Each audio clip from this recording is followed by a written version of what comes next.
You're in Braves country.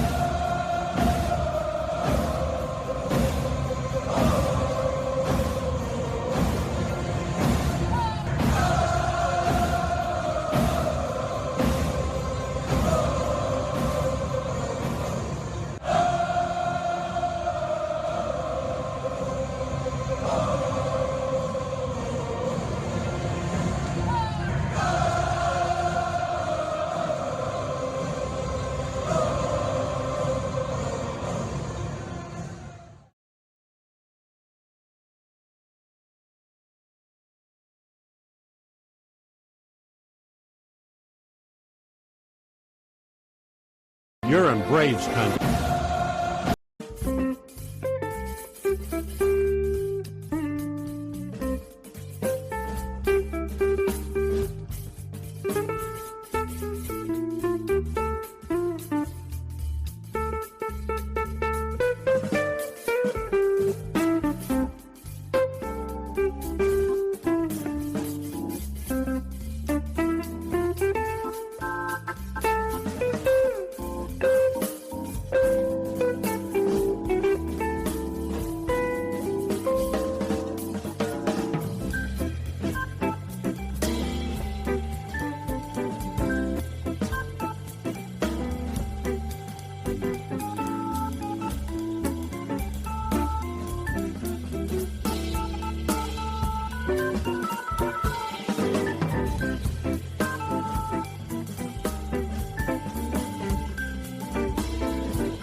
Lineup for Braves Country by D.M. McGee. A is for Aaron, the Hammer and Hank, the real home run king, Take that to the bank. B is for Bobby. Cox never cowered. He'd give Blue quite an earful on his way to the showers. C is for Chipper. Don't call him Larry. He would show up in Shea, the Mets he would bury. D is for David. Justice he'd bring. A Game 6 solo brought Atlanta their ring. E is for Eddie Matthews. 512 bombs away. Lit skies from Boston to Milwaukee to the A. F is for Fred. McGriff dog-biting crime. A fire was lit the day he arrived. G is for Glavin. Southpaw winds and kicks. Changing speeds east and west.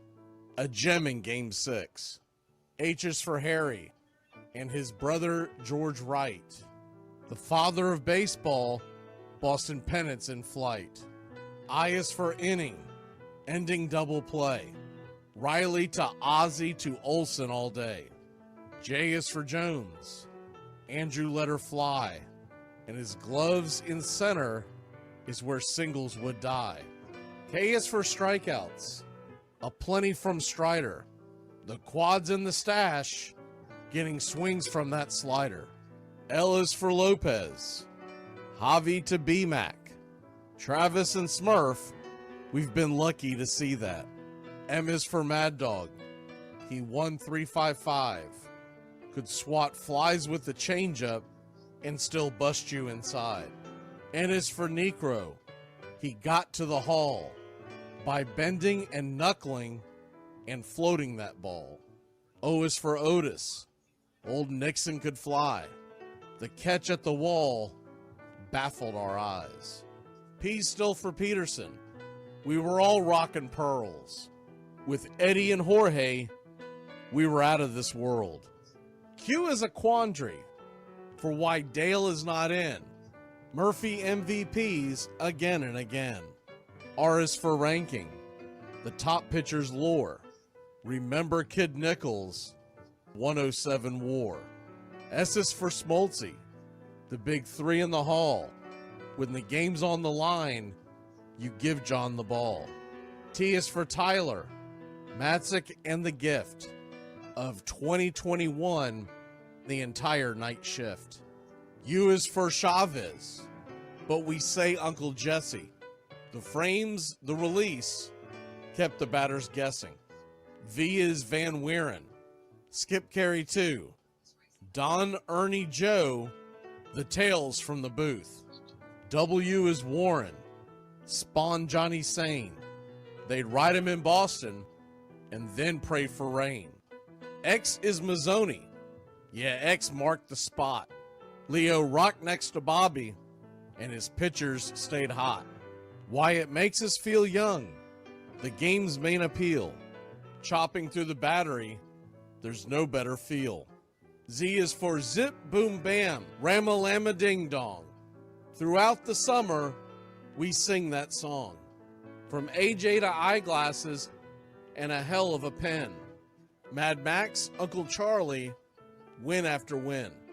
A cannon from short, and RC you later. Acuna Matata, there is no one greater. Though you can't fit them all when you just A to Z. Think of your favorites in the rafters we see. I started with 3, then 10, 25, 47, 31, and of course 29. Let's not forget 21, 41, 35, the great 44, or 755, and old number 6, who led his great teams. The pennants were flying. It felt like a dream. From Boston to Milwaukee to Atlanta's TBS, a family, a tradition, Braves country's the best. Lineup for Braves Country by DM McGee.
like me, you can't smoke like me.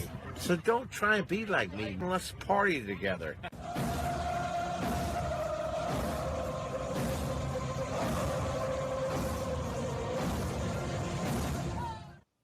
There's something kind of about a kid that's never played baseball. We have been hoodwinked, bamboozled, and flat out deceived. Why did you get so drunk? You got drunk. I'm just really exhausted. What's in that cup? Rum and Cokes. Do you have any idea how important this is? We're trying to save the pub boat. Really? This is what you're doing? This is what you're doing?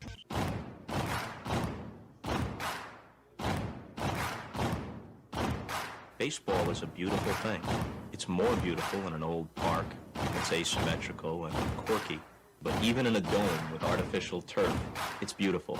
The way the field fans out, the choreography of the sport, the pace and rhythm of it, the fact that that pace and rhythm allows for conversation and reflection and opinion and comparison. In right field, the crowd is tormenting Strawberries, singing Darryl, Darryl. Little roller up along first, behind the bag. It gets through Buckner. Here comes Knight, and the Mets win. And there's a fly ball deep to left. It's on its way. There it goes, and the Yankees are going to the World Series. Aaron Boone. Ground ball stabbed by Polk. He has it. He underhands to first for the first time in 86 years. The Red Sox have won baseball world championship. Can you believe it? It's a pastime, something you do. It's entertainment, something you watch.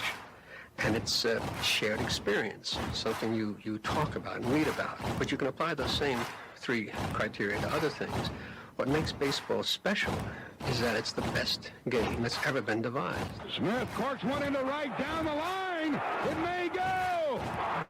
Go crazy, folks. Go crazy. Sure as God made green apples, someday the Chicago Cubs are going to be in the World Series. A little bouncer slowly toward Bryant. He will glove it in front of Rizzo. It's in time. And the Chicago Cubs win the World Series. Cubs win. What a lucky break. The good Lord wants the Cubs to win. How can you not be romantic about baseball? If baseball is about caring, about loyalty and rivalry. Braves fans are on their feet hoping for some kind of a bleeder or a seeing-eye single. Here's the 1-2 pitch. Fastball hit high and deep down the right field line. It's going back, back, back. Is it fair? Is it zip, boom, bam, it's gone. Ram-a-lam, ding dong, a 3-run shot, and your Atlanta Braves have taken a 1-run lead. A hanger, and she's gone, baby. There's a very peaceful thing. It was created and played in pastures and meadows. There's grass, there's outdoors, there's everything that people thought was American and feel about America. You get in a ballpark, and it's the wonder of walking through that dark tunnel and seeing a huge open space where men play the little boy's game.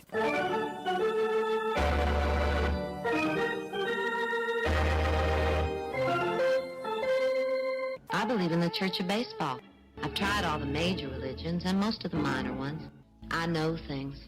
For instance, there are 108 beads in a Catholic rosary, and there are 108 stitches in a baseball. I prefer metaphysics to theology. You see, there's no guilt in baseball, and it's never boring. It's a long season, and you gotta trust it. I've tried them all, I really have. And the only church that truly feeds the soul day in, day out is the Church of Baseball.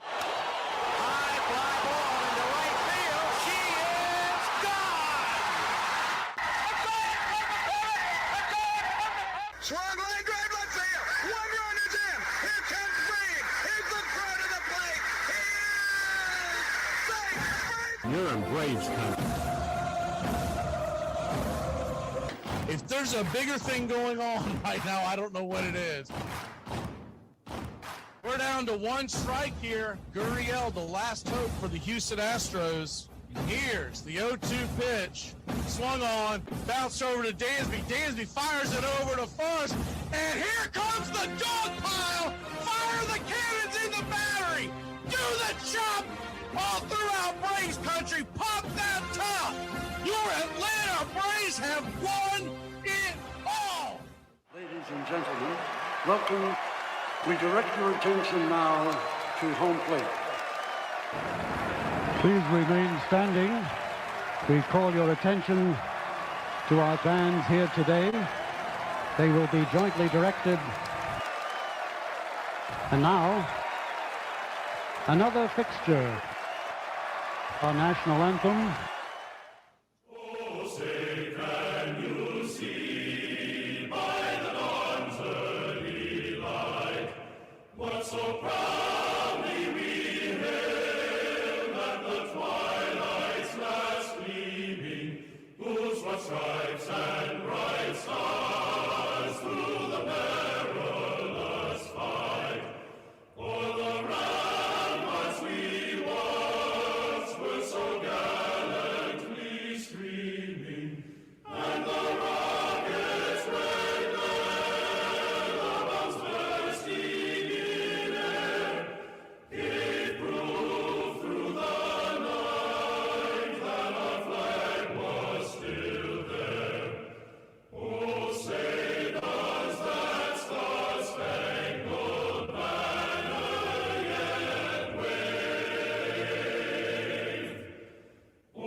At this time, ladies and gentlemen, we'd like to introduce today's teams as participants in this historic game. Keep playing like this, will be the laughing stock of the league. All right, boys, let's get back to basics. This is a baseball. The object of the game is to keep the baseball within the confines of the... You're in Braves country.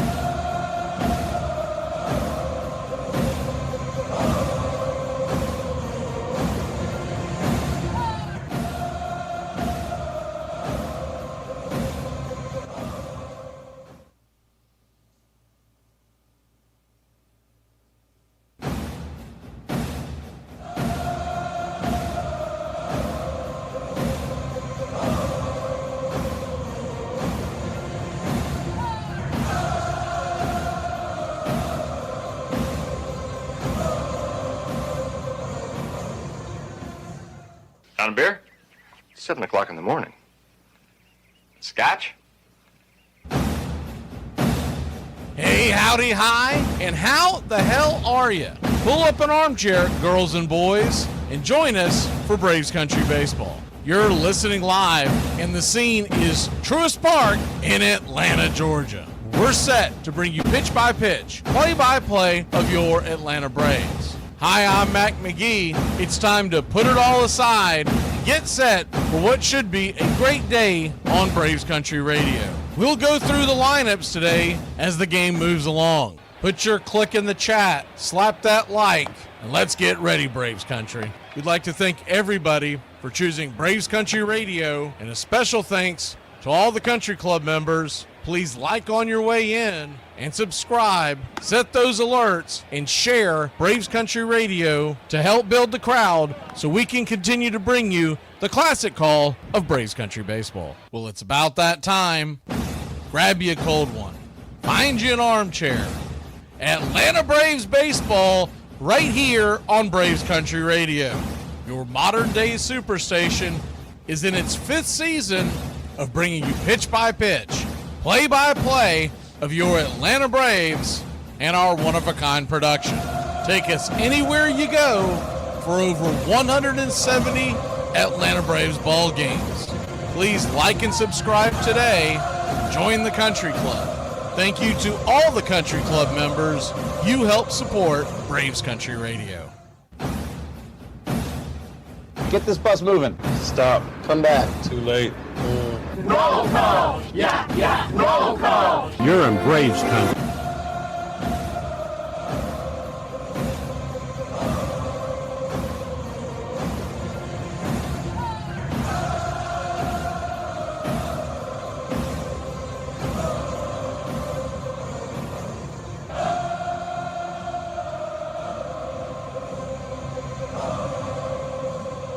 Good afternoon, Braves country.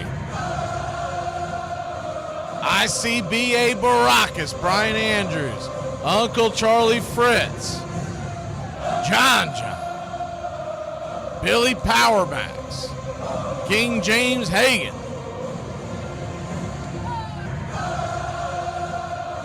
Thought I put the emoji in there, did I not? I'll get to it in a second, Charles. I may not have sent it through.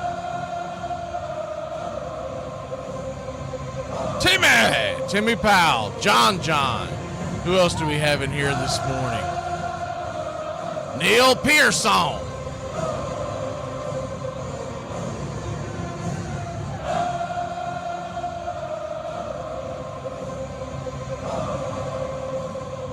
Helion. Good luck in the job hunt, Helion. My man Nathaniel Brooks.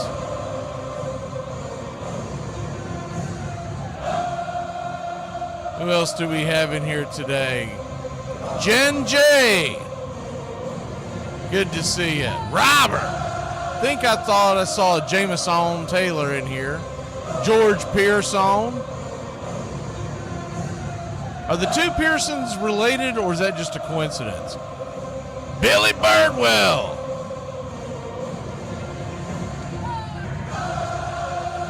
And who else do we have in here? Looks like that's about it. Let me see if there's anyone. Marion, good to see you. Spry Guy.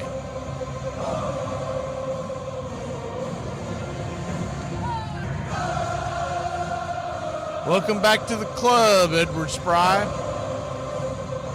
I think that's just about it. Jen J, I think I got you earlier. All right, we're going to take a quick break. I know everyone's usually shuffles in little kind of like a bunch of hobos on the day games. They just kind of come in when they can. We'll be back in a flash here on Braves Country.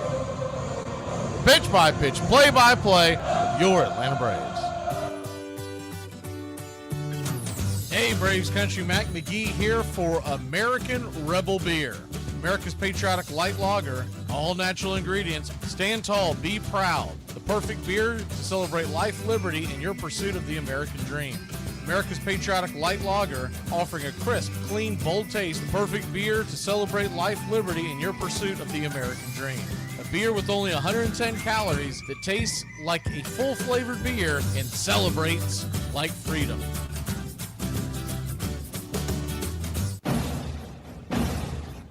Hey, Braves Country, this is Mac McGee with Braves Country Radio. We are bringing you pitch by pitch, play-by-play of your Atlanta Braves all year long. Join the Country Club today. Help support Braves Country Radio. Join the Country Club today. It helps us bring you more of the game we all love. Braves Country Radio, your home for the classic call of Braves Country Baseball.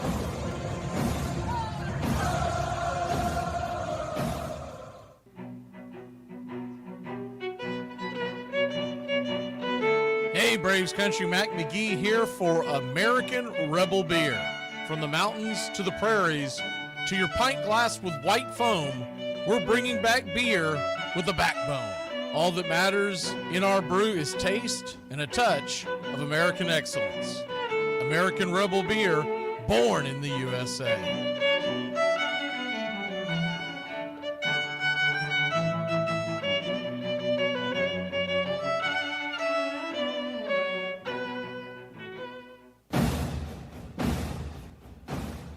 Ladies and gentlemen, we interrupt our program of dance music to bring you a special bulletin from the radio news. Sit quietly and we will control all that you see and hear. There is nothing wrong. You are about to participate in a great adventure. You are about to experience the awe and mystery. You unlock this door with the key of imagination. Beyond it is another dimension, a dimension of sound, a dimension of sight, a dimension of mind. You're moving into a land of both things and ideas. You've just crossed over into Adventures in Time and Space. We offer you Braves Country Radio, your home for the classic call of Braves Country Baseball. Hi, folks. Join us now for another Braves ball game. Yes, sir. This is the one we've been waiting for. This is it. This makes you feel like it's spring and baseball. No more measles and free tickets to the circus. You're in Braves Country.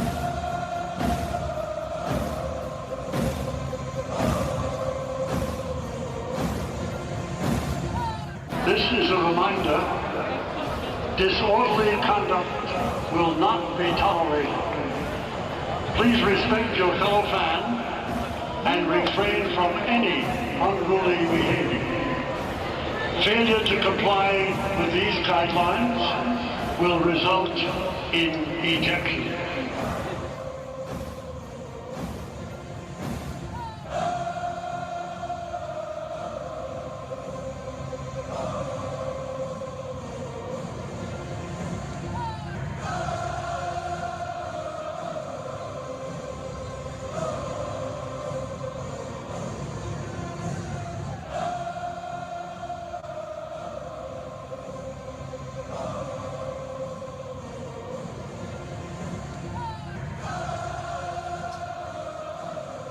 All right, Braves country.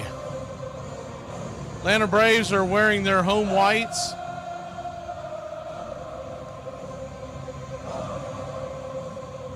Braves across the chest in red, as well as the tomahawk, both outlined in navy. Red piping down the middle, outlined in navy. Same as the stripes on the side of the white pants. Black belt. Navy ball cap. Red bill, the white A representing the city of Atlanta. Diamondbacks wearing their road gray pants, black tops, with the A on the front of the left chest, representing Arizona. It's also their logo with the Diamondback worked into the logo. Same thing on the top of the bill, or excuse me, on the top of the hat, front of the hat. Black ball cap, it'll be a red bill. And we're just about set for pitch-by-pitch play-by-play of your Atlanta Braves. Good to see you, Alabama Retro. As we are getting ready for the first pitch, Grant Holmes firing his final warm-up tosses. It'll be Drake Baldwin behind the plate. He is who we will pick to click. We'll take the Braves to win this one. I don't have any confidence in the offense. We'll take it 3-1. First pitch on the way from Grant Holmes. Yes, sir. It is baseball time in Braves country. First pitch on the way is down and in for a ball. It's 1-0. See if we can get this loaded up real quick. The 1-0. Righty-lefty matchup. Corbin Carroll, the batter. Swung on and fouled back out of play. 1-1.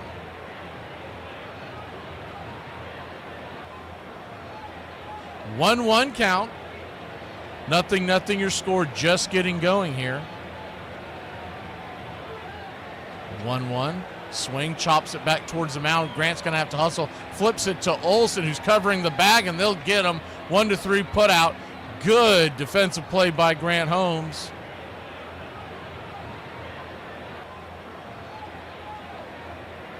Grant had to hustle down the line with the speed of Corbin Carroll, one of the fastest guys in the business. That'll bring Ketel Marte to the plate. He'll be hitting from the left side. He is a switch hitter.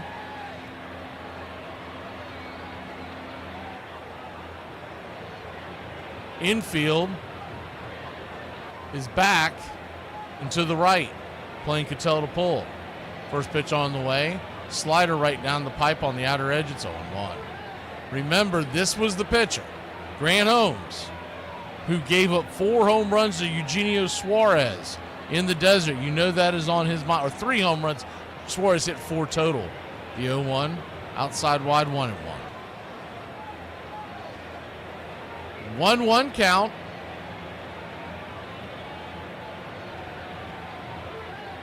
Outfield playing straight away. In the outfield, it is Verdugo, Harris, and Acuna. Is the 1-1, swing and a miss. It's 1-2. Went with the slider on the outer edge. In the infield, Riley to Allen to Ozzie to Olsen around the horn. Drake Baldwin behind the plate, and of course Grant Holmes, who we affectionately call Kenny Powers, is on the bump. If you're not familiar with the show, get familiar with it. That's all I can tell you. The 1-2, down and away, just misses. 2-2. 2-2 count.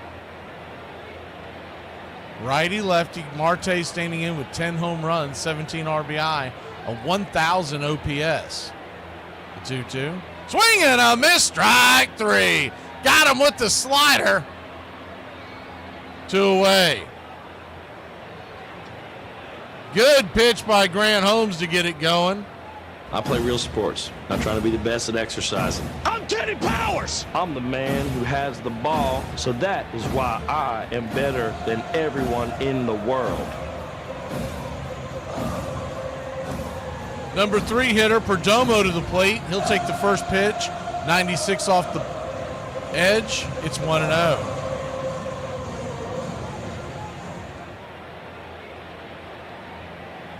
The 1-0. Righty-lefty matchup. Kicks and fires. Fastball smacks the outer edge. 1-1. 1-1 count. We got some salutations to get to here in a second. The 1-1. Swing and a miss, 1-2. First one we'll give to is Uncle Charlie Fritz. Thank you for the donation.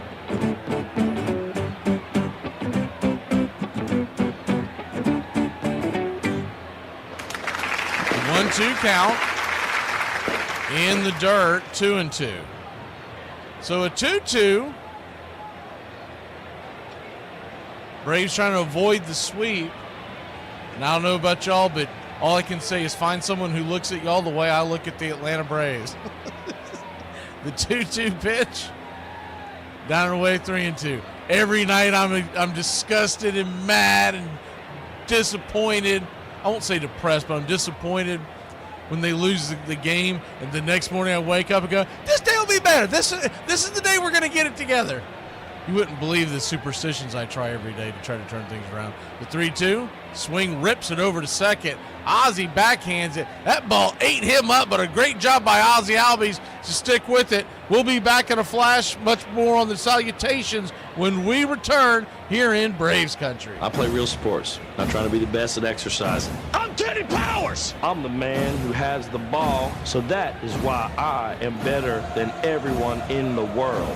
If you're making sandwiches, always leave the knife hanging over the sink in case you want one later. Be a man. Yellow. Didn't I just ask you not to pick up? No, you said I should hang up and you'd call right back. Okay, what I meant was I wanted the machine to get it, not you. I'm trying to check my messages. You want me to just check them for you? No, thank you, no. Last time you did that, you erased all the messages and our outgoing messages and unplugged the lamp.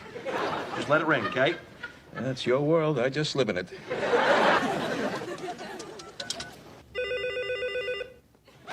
Yellow.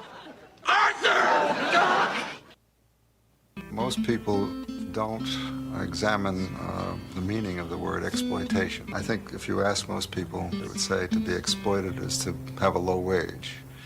Whereas the real meaning of it is to have a tremendous discrepancy between what your services are worth and what you are paid.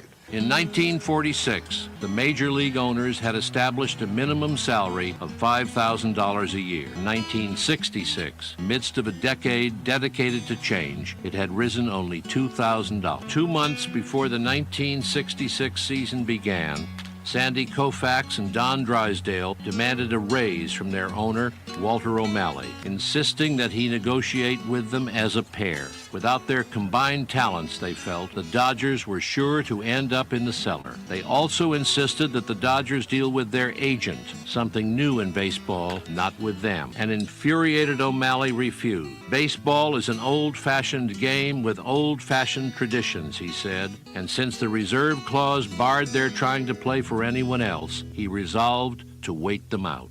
Braves Country Radio, your home for the classic call of Braves Country Baseball. Welcome back. First pitch on the way to Ronald Acuna Jr. is up and in for a ball. It's 1-0. Righty-righty matchup. Brandon Pfaadt goes back to work. The 1-0. Swing and a miss. 94-mile-an-hour fastball. It's 1-1. 1-1 count. Thank you for the contribution, Helion. The 1-1. Swing rips it, blows it right by him. Acuna seems to be a touch behind his heat today. Acuna batting .341. Brandon Pfaadt was smashed out of his last game. I usually don't like to see that because it normally means the guy's going to shove the next. The 1-2. Swing, rifles it foul and out of over the first base dugout. He's got a 5.05 ERA, but he is 7-4. What that tells you is he gets run support. I'm sure Chris Sale is envious of that. The 1-2. Swing, fouls it back, we'll do it again. Think about the fact, and we talked about this with the wins being such an arbitrary statistic in baseball. He's got a 5.05 ERA and he's 7-4, 7 wins. Meanwhile, Chris Sale stuck at 3 wins with an ERA under 3. The 1-2 pitch, outside wide 2-2. So if nothing else, Acuna's making Pfaadt work. I like to call him Fat. It's spelled P-H-F-A-A-D-T. So if you hear me say Fat, I used to have him on a fantasy team as the 2-2, swung on, rifled over towards third. Good play by Suarez. He'll flip it over to first. 5-3 on the putout, 1 away. So I used to have him on a fantasy baseball team when he first came up. He was a top prospect. Still a pretty good right arm, I believe. Just going through some ups and downs. When he first came up, no one had heard his name pronounced, and we used to call him Fat Daddy. Drake Baldwin will stand to the plate.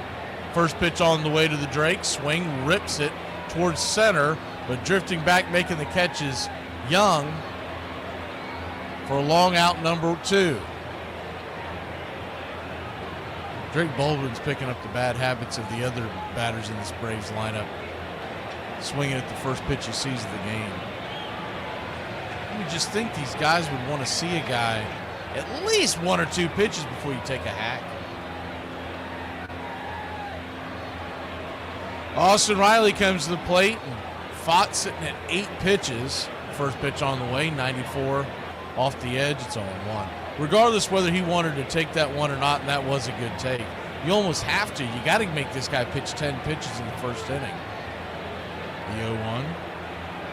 Fastball, outer edge, it's 0-2.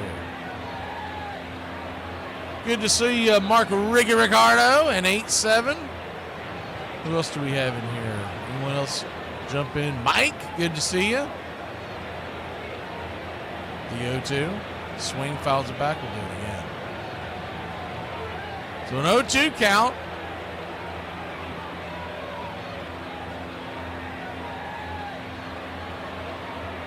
Yeah, to me, the Braves are the unconditional love. No matter how bad they treat us, we still keep coming back. The 0-2. Swing and a miss, strike 3. Well, we go down in order. Haven't heard that before. We'll be back in a flash. Today's the day. We're going to turn it around. Let's go, Braves country. This is the story of one of the greatest pitchers' duels in baseball history. The date, May 1st, 1920. The place, Braves Field on a chilly and muggy day. On the mound for the Robins was Leon Cador, who was coming off his best season, a season in which he won 14 games. The Boston Braves would counter with Joe Eschker, who was looking to bounce back from a subpar showing in 1919. It wasn't until the 5th inning when the first run would cross the plate, when Ivy Olson singled over the shortstop's head. Not even an inning later, the Braves would tie the game on an RBI single of their own. As the game progressed, the wind started to blow in from center field and was turning balls that would normally be hits into lazy fly ball outs. After 9 innings, the score remained tied at 1, and this continued on without another threat until the 17th inning when Brooklyn loaded the bases. Again, it was snuffed out with a double play. At this point, both starting pitchers were still on the mound. Once they reached the 23rd inning with both starting pitchers still on the mound, they broke the National League record for number of innings played in a game. 3 innings later, with a darkening sky, the game was called despite the protest of players saying they wanted to play the equivalent of 3 9-inning games. When this game ended, it entered the record books as the longest game in baseball history. Remarkably, this game only lasted 3 hours and 50 minutes. Both pitchers who started the game finished all 26 innings. Finally, the pitchers were forced to negotiate for themselves, separately, and settled for considerably less than they had wanted. Without a union, even 2 of the game's greatest stars were forced to give in to management.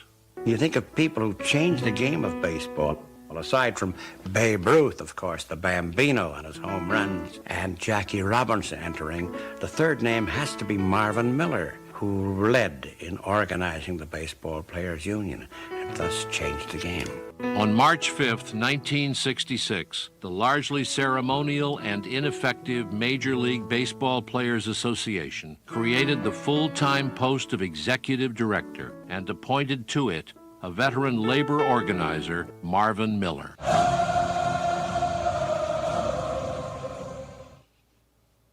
Welcome back to Braves Country Baseball. First pitch on the way to Naylor is fouled back out of play. It's 0-1. He lost the bat through the swing. He did make contact with the ball, but he lost the bat up top. So he'll retrieve the bat. I guess he's getting a new one. Maybe that one broke. It looked to be fully intact when he took his swing. Eugenio Suarez standing on deck. Man, I'm telling you, if I'm Grant Holmes, I pluck him right in the ribs when the very first pitch when I see Eugenio Suarez. Last time Grant Holmes saw him, 3 home runs. A lot of folks were up in arms that the Braves let Grant Holmes face him a third time.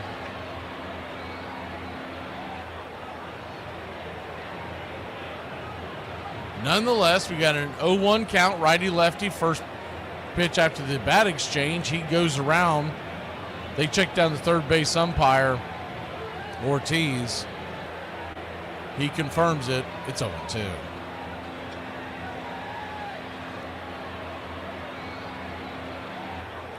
The 0-2. Holmes.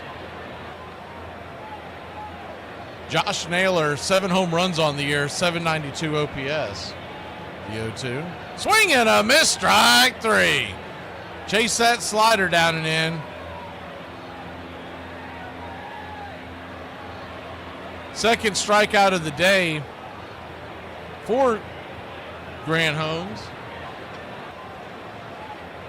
Good slider, seems to have that working so far.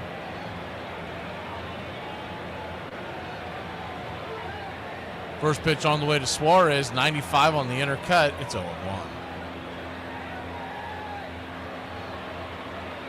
The 0-1. Comes set, brings it, swing, chops it foul. 0-2. If you couldn't remember what happened with Holmes and Suarez, really what it came down to. First of all, ran into a really hot hitter that night. That's number 1. But number 2, Grant was struggling with his control. The 0-2. Swing and a miss, strike 3. Got him. 2 down. That's got to feel good if you're Grant Holmes. Sit down, turkey. 3 strikeouts so far. So we're good on that front. Holmes at 20 pitches with 2 outs in the second. We're good on that front. That'll bring Lourdes Gurriel to the plate. First pitch on the way, spins him around with the slider well inside. It's 1-0. No real threat of rain, but the Braves do have the lights on as the cloud coverage is coming in and out. 1-0, misses down 2-0. Usually most of those lights they're on detection settings, so it's not someone turning them on. It's the 2-0 right there, 94 in the inner cut, 2-1. The one thing I did have written down going into this series is that this game, Austin Jones behind the plate, he is by far the best home plate umpire in this crew. The 2-1 pitch, right there at the knees, 2-2. Not saying he's going to call a perfect game back there, but he, from what I've ran into and looking at his ratings as well, is very consistent behind the plate. And we're going to dodge Chad Fairchild. Last time we saw these guys, we saw May, Ortiz, and Fairchild. They're 3 of the worst. I don't know how they put them all on one umpiring crew. The 2-2 bangs it over to third. Riley's got it. He'll fire it to first, and it's a 5-3 put out. So far, so good. 1, 2, 3. We go to the bottom of 2 here in Braves country. Redneck word of the day. Inhale. Why inhale these gas prices so high? Dad? Yep. I have a guy question. You know, I've been dating my boyfriend for like 3 years, right? Yep. And I just feel like I can't get any further along with life with him. Yeah. We talk about marriage and he agrees. We talk about kids and he wants them too. We like the same things, but nothing ever happens. All the stuff we talk about in our future never gets past talking. It's been 3 years and I can't get him to take the next step in anything. Well, maybe he's not ready to get married. Or maybe it's me. Or maybe it's the two of you. Maybe he's just not the right guy. Dad, do you know how hard it is to go through this? Not feeling like everyone is ever going to love me for me? Yeah, it's probably about as hard as when a dad has to watch his little girl go through it. I know. Listen, there is a key for every lock. Now, are you telling me that he's got the key to the door to your future and he just won't open the door and go? Or maybe he's the wrong guy and doesn't even have the key. Did you ever consider that? I don't know, Dad. I'm not sure of anything. Be sure that I love you and carry on, okay? I grew up in Brooklyn, not very far from Ebbets Field, and I was a fan of the Brooklyn Dodgers from the earliest days I can remember. That ended first when I left Brooklyn, and second when shortly thereafter the Dodgers left Brooklyn. Marvin Miller had spent most of his life in the labor movement, the International Association of Machinists, the United Automobile Workers, and for 16 years, the United Steelworkers. Marvin Miller was probably the greatest thing that ever happened to baseball as far as the players are concerned. The moment that we found out that the owners didn't want Marvin Miller, he was our guy. Tough, seasoned, and relentless, Miller rallied the players to the organization, then demanded that the club owners bargain collectively, provide improved pensions, raise minimum salaries. When Marvin started, the owners obviously weren't prepared to fall in love with him, and as a matter of fact, the more they saw of Marvin, the less prepared to fall in love with him they were. He obviously did a great job for the players as far as getting them salaries. I'm not sure on balance that he was good for baseball. Welcome back. First pitch on the way. He swung on and fouled back out of play. It's 0-1. The 0-1. Kicks and fires. Outside wide 1-1. It's not me doing it, Tim. It's someone who's got a hair trigger finger. The 1-1 to Olson. Outside wide 2-1. 2-1 count.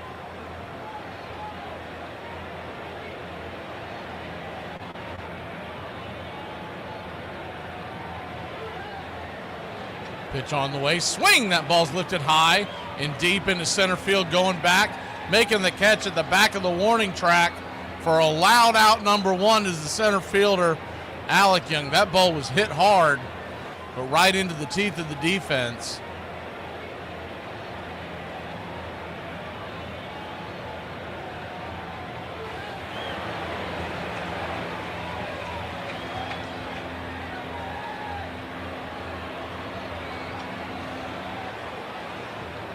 That'll bring Marcelo Ozuna to the plate. Righty-righty, first pitch on the way. Swing, pops it back, foul. It's 0-1. Ozuna, 4 for 8 lifetime versus Brandon Pfaadt with the home run. Olson coming into the game was 1 for 7. The 0-1. Swing and a miss, chased his curveball in the dirt down and away. It's 0-2.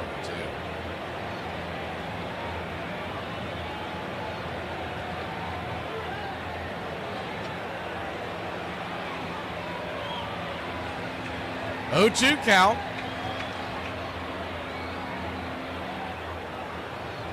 Brings it. Fastball at the knees. Caught looking, strike 3. 2 away.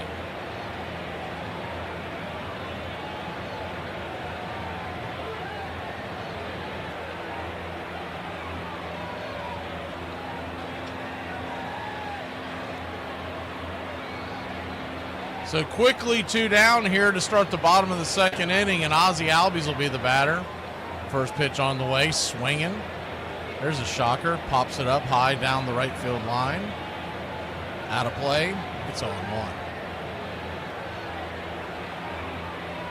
I don't know what it's going to take other than an act of God to get Ozzie Albies to watch a first pitch in the first at bat of the game. The 0-1, 94 upstairs, 0-2. That was a good take, even though that was a strike. If Ozzie swings at that, he's going to pop it up over on the third base side. Now with 2 strikes, you got to guard the plate.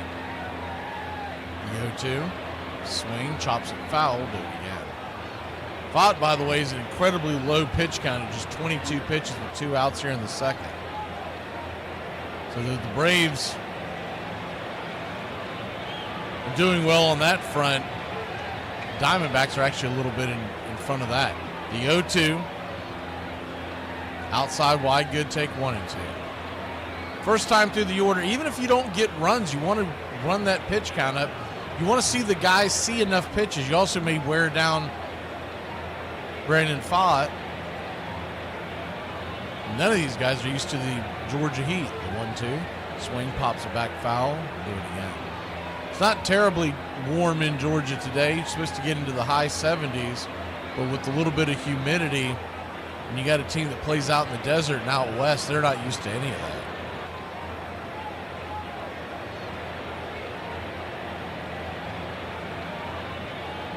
The 1-2 to Ozzie. Swing, slaps it down the third base side, but plenty foul. Do it again. So if nothing else, Ozzie is extending this at bat, running that pitch count up a little bit. 0-0 your score, bottom of 2. You'd like to see an early lead by this Braves team. That's one of the things that's been killing them. The 1-2 pitch outside wide, 2-2. Give Grant Holmes a run or two just to give a breather. Don't feel like you're pitching on eggshells the whole game. 2-2 count. Brings it. Outside wide, 3-2. Standing on deck is Verdugo. Infield back into the right, playing Ozzie to pull. The outfield not quite straight away. It's a little shaded towards left. The payoff pitch. They set up high. High and outside, ball 4. So Ozzie Albies, first base runner of the game. And hey, that's not nothing. It took us all the way to the 5th inning yesterday. So let's go ahead and play the Ozzie. I'm the Wiz, I'm the Wiz, I'm the Wiz. I'm the Wiz and nobody beats me.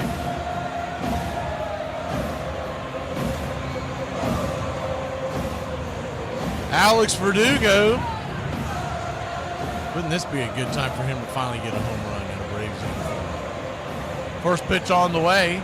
Swing, fists it back foul. 94 upstairs, it's 0-1.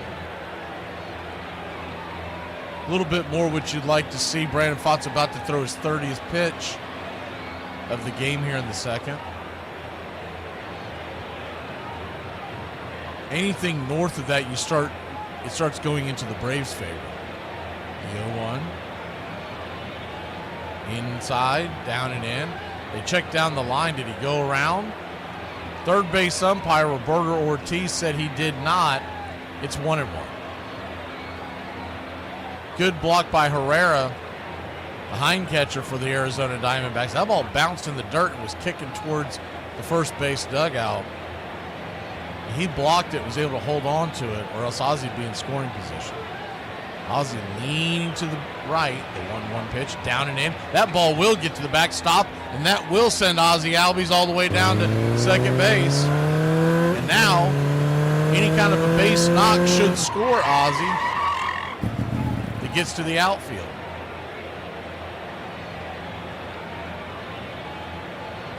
Remember, last time Brandon Fott took the mound, he did not record an out. So there's got to be some doubt in his head a little bit. But he's been in the majors for quite some time. The 2-1 to Verdugo. Set up high. Down and in. 3-1. Standing on deck is Nick Allen. He may not want to lay one in there to Verdugo. He may take his chances with Allen standing on deck.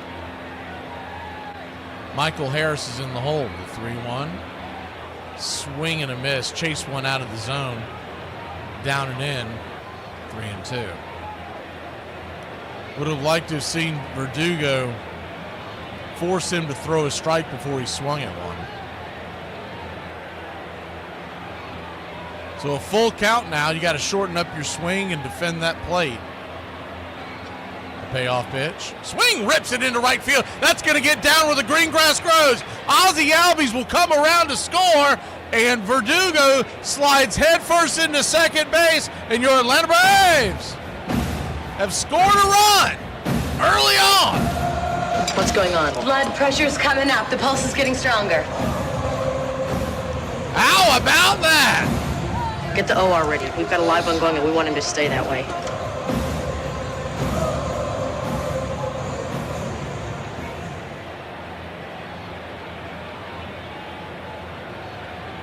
Hard hit ball up against the wall.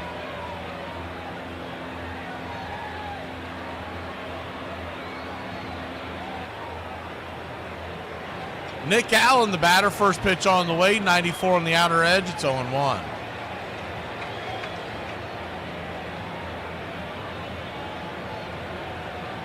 Braves lead it 1-0. Another base hit should score Verdugo. You'd love to see a crooked number early. The 0-1. Outside wide 1-1. On that front,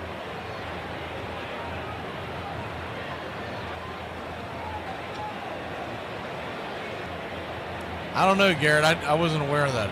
I didn't see it happen, so I don't know. The 1-1. And Jason was off last night. Pitch on the way. Swing and a miss. 1-2. Kind of a half check swing, but he definitely went around. The curveball went down and out.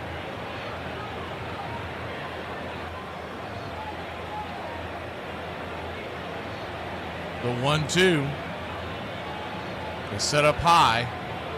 Swing, pitch on the way, banged on the ground. Perdomo's got it. He'll throw him out at first. 6-3 on the putout. That'll end the inning. But not for your Atlanta Braves. Put one on the board. We'll be back in a flash here in Braves country.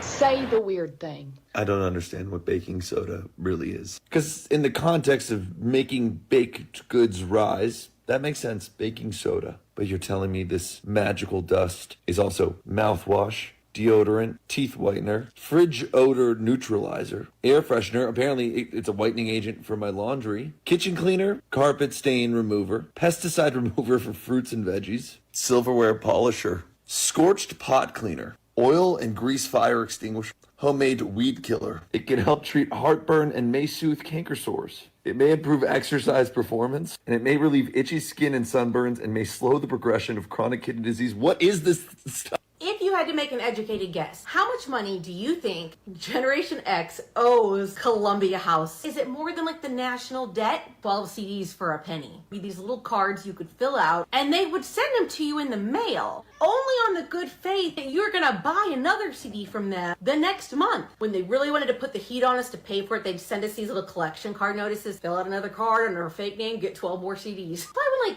Napster and LimeWire and all that came out, and the artists were like, no, you can't give away our music for free. We've been getting your music for free the whole time. Ball players are no match for him. He has a steel-trapped mind wrapped in a butter-melting voice. He runs the players through a high-pressure spray the way an auto goes through a car wash, and that's how they come out, brainwashed. Dick Young, New York Daily News. Sports writers following the developing conflict were, for the most part, uninterested in the complicated labor issues, making them active agents against Miller and the union. For years, the public and even some players distrusted it. The battle over who would control the game had begun. The showdown ahead would be over the century-old reserve clause, which bound each player to his club for life.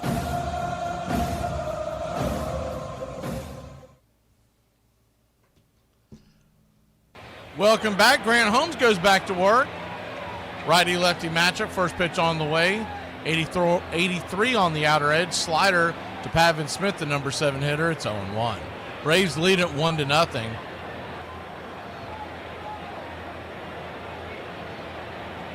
0-1.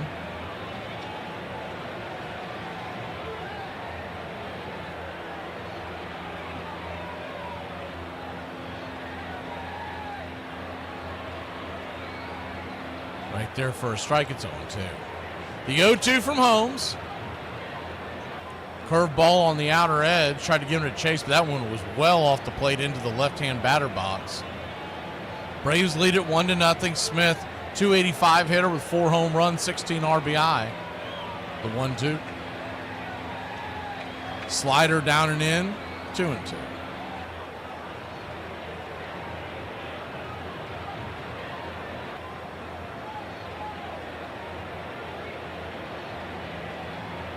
The 2-2 count. Fouls it back. Do it again.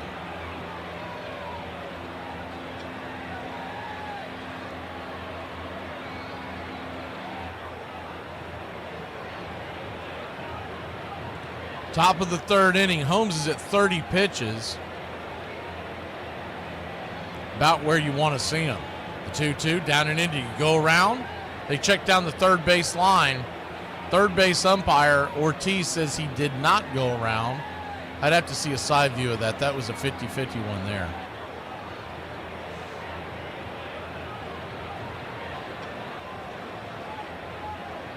The payoff pitch from Holmes. Brings it. Swing, pops it up. Back behind home plate. Foul and out of play.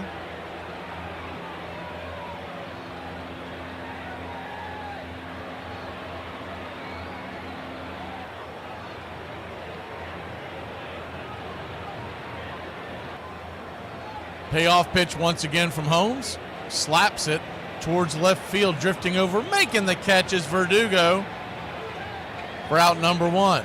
F7 in your scorebook.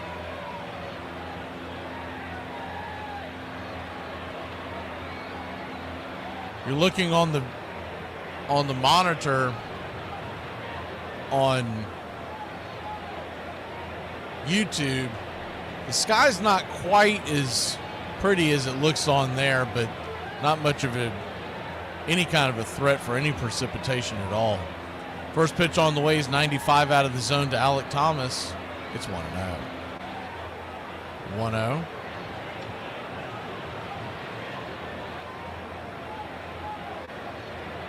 .95 at the knees.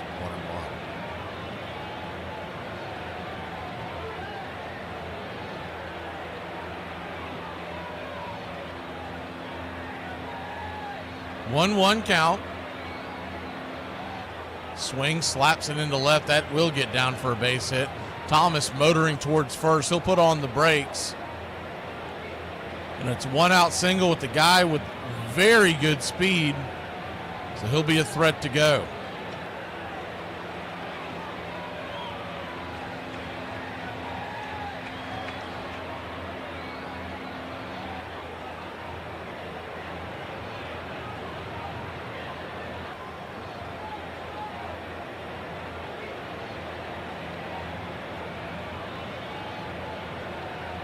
First pitch on the way is a cutter inside. It's 1-0.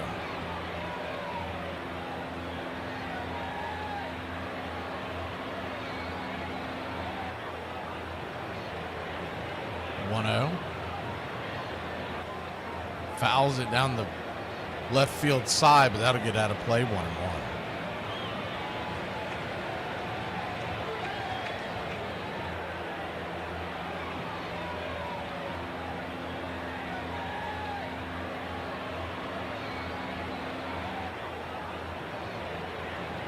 They're going to flip it over to first to keep Thomas close by. He's got really good speed. He plays center field, and if you've paid attention to the Diamondbacks over the last few years, very good base runner. 1-1, down and in, 2-1.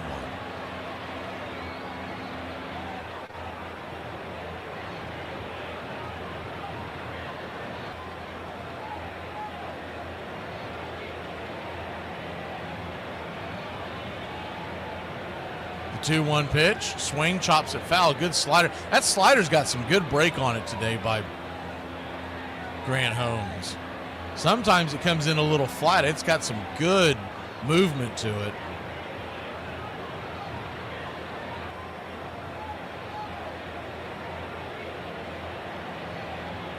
The 2-2 count. Swing, rips it over to first. Olsen has it, fires it to second. We're going to get a double play to get out of this. Put it down in your books as a 3-6-1 twin killing. We'll be back in a flash here on Braves Country. See if we can tack on a few more runs. You know, poop jokes aren't my favorite, but they're a solid number 2. As the young kids say, it do be bussin' respectfully. Don't ever say that again. Yeah, it's best that I don't. That was bad. It was wasn't it? Total. And here's Dale Murphy. At 439 with 6 homers, 18 RBIs already, and in a spot where he has a chance to get some more. Ramirez at second, Perry at first. Downstairs to Murph, 1 ball, no strikes. There is a drive. Did he get enough of it? Back goes McReynolds. He looks up and he kisses it goodbye. A 3-run homer for Murphy. Touch a ball, Murph. That's 7 and 21 RBIs, and it's 3-0. That's the way Babe Ruth hit him, a mile high. If smoking is so bad, then why does it cure salmon? Hey, this is my final message to y'all, because you probably ain't gonna see me again. My old lady texted me a minute ago and asked me if I thought her forehead was big, and I said that I probably wouldn't ever kiss the same spot twice. And she said, I'll see you when you get home. The outfield around to the left to Frank Robinson, the right-hand batter. Long drive to left field, way back, kiss it goodbye, home run. On December 9th, 1965, the day Branch Rickey died, the Cincinnati Reds let outfielder Frank Robinson go. He had played magnificently for them since 1956, when he hit 38 home runs to tie the rookie record.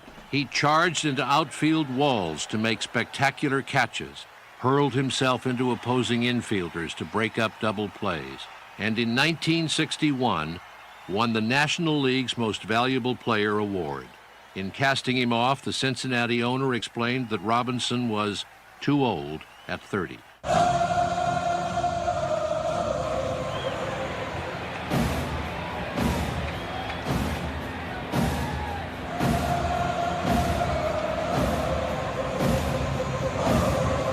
Adam Batman Westbury, I don't think I saw you earlier. Good to see you.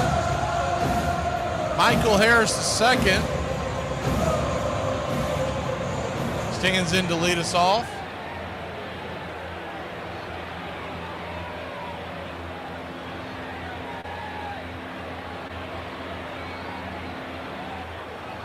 Ronald Acuna Jr. on deck, the Drake in the hole. First pitch on the way to Michael. Fastball swung on and pops it up. Down the left field line, giving chase is Gurriel. He's going to run out of room as that ball bounces into the seats. It's 0-1.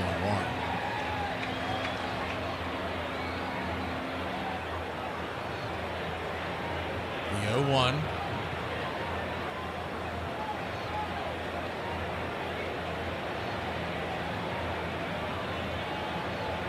Kicks and fires. Down below the knees, 1-1.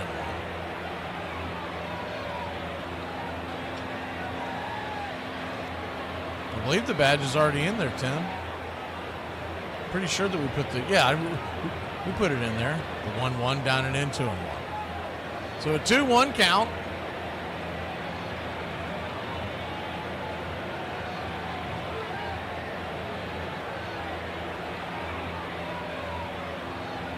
Harris digging in, they set up high, swing, fouls it back 2-2.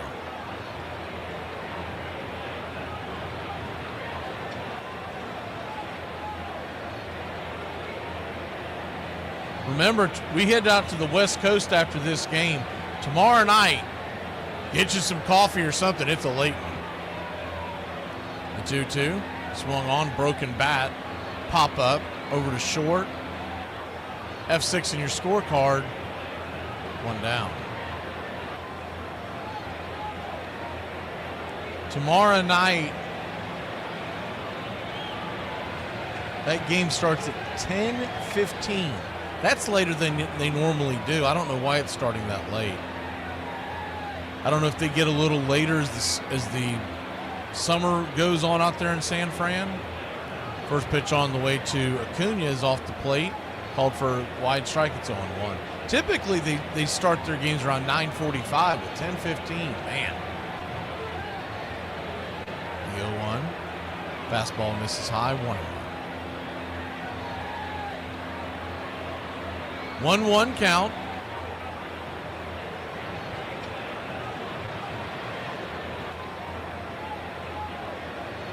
Swing and a miss, four-seam fastball. It's 1-2. Acuna 0 for 1 on the day. Grounded out his first time up. Braves lead at 1-0, bottom of the third, but you know you're going to need more than that to get this win. The 1-2. Misses high, 2-2.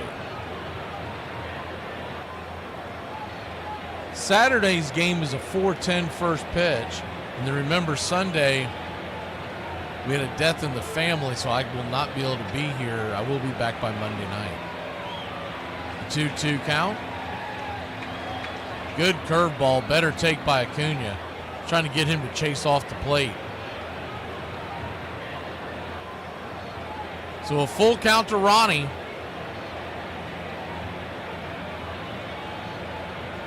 The payoff pitch from Fott. Inside, ball 4. Well, he'll head on down to first. Bravo.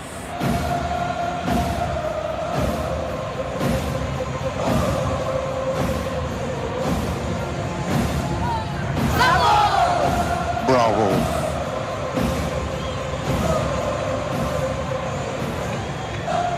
Drake Baldwin will come to the plate. The Drake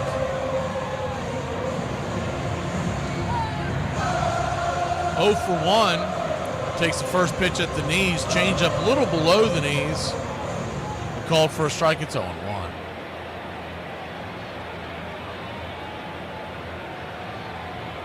The 0-1.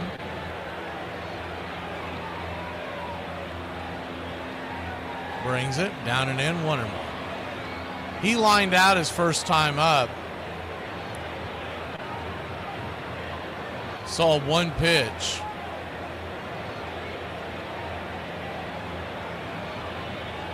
Infield is back and a little bit to the right. They're in double play depth. The 1-1 pitch. High and out of the zone. 94 miles an hour, 2-1. We'll go ahead and move the camera back so you can see if Ronnie takes off. Fott now. They have worked his pitch count up a little bit here. The 2-1. 86 changeup right down the heart of the plate. 2-2. That locked up Baldwin. He was looking for something totally different. Could not pull the trigger. The 2-2 count. Runner at first. The pitch to Baldwin. Swing! That ball's ripped down the right field line, but plenty foul. Do it again, 2-2. That pitch was well off the plate, got him to chase. Thankfully, we'll get that ball back.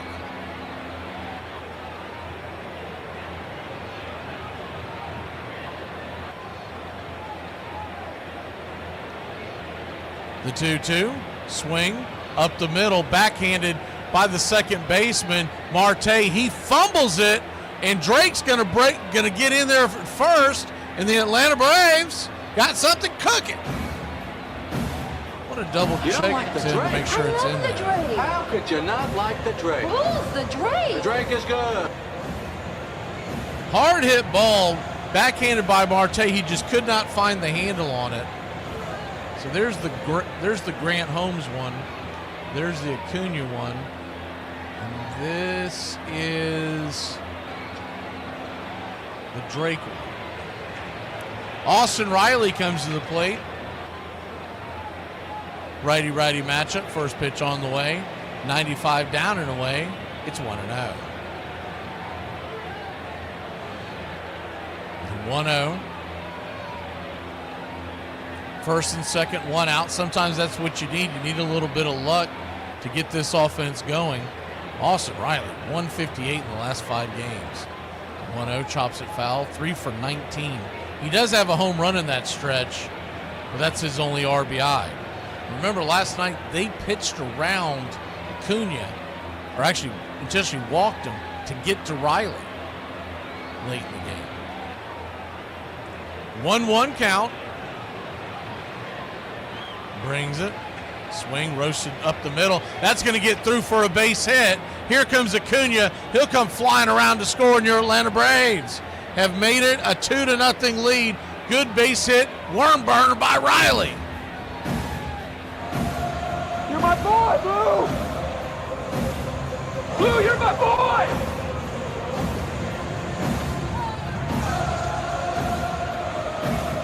Fastball pretty much down the center of the plate. Riley got on top of it and roasted it into center. No throw by Thomas. He had no chance of getting Acuna at the plate. And the Braves have doubled their lead. It's 2-0. They keep showing the 2 celebration. I'm sure you've seen it all year long. I mean, is that our goal to score? We want 2 runs and we're done. Is that what's wrong with this offense? Can we start showing 10 fingers? Maybe even take some shoes off and show some toes. First and second, 1 out. There was a quick trip to the mound by Jeff Bannister, the Snakes pitching coach.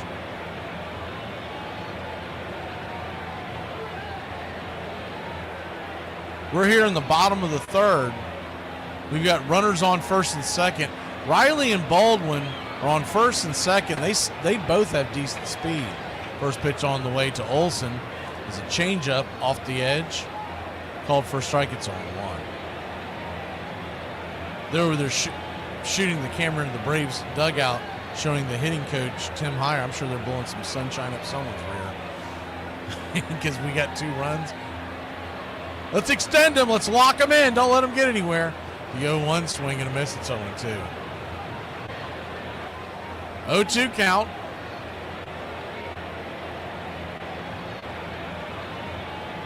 Righty lefty. Olsen trying to solve the problem that is Brandon Pfaadt. The 0-2 swing lifts it into left center field. That's going to get down where the green grass grows. Baldwin comes around to score. It's 3-0 your Atlanta Braves. Good piece of hitting there by Matt Olsen. Really more of a long single. This is not watered down. But with the throw going to the wrong side, it's then going to be in a double Ice house. by Olsen. Smooth as it gets. And Freddie Gonzalez was a little conservative there with 1 out. It probably would have been a really tough play to send Riley on that one. He got a fairly good jump, but we'll take it. It's 3-0 Atlanta. Runners at second and third, and still just 1 out. Marcell Ozuna, your batter. First pitch on the way. Down and in. It's 0-1. They went with the sweeper that time. Matt Olsen, his 13th double of the year. The 0-1. Swing, fouls it away. It's 0-2.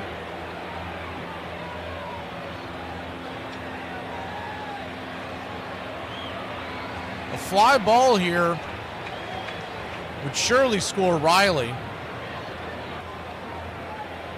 Wouldn't that be nice to have a 4-0 lead? The 0-2, swing, Baltimore chopper, but foul. We'll even take one of those. Anything to get that run home. You love 3-0 early, but man, 4 just seems like Grant could really lock in and be really aggressive the rest of the way. The 0-2 count. Swing lifts it. That'll do it. Going back on the track. Make it. No, he'll not make the catch. Austin Riley will come home to score. It's 4-0 your Atlanta Braves. Matt Olsen will come home to score. It's 5-0 your Atlanta Braves. And the Big Zoo almost goes big fly, but regardless, he gets a double off the wall. It's 5-0 Atlanta.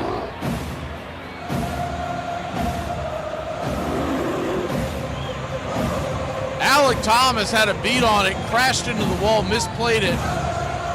Just goes over his head by less than a foot.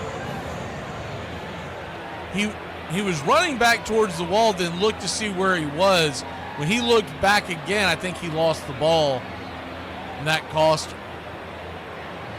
First pitch on the way to Ozzie Albies is outside for a ball. It's 1-0.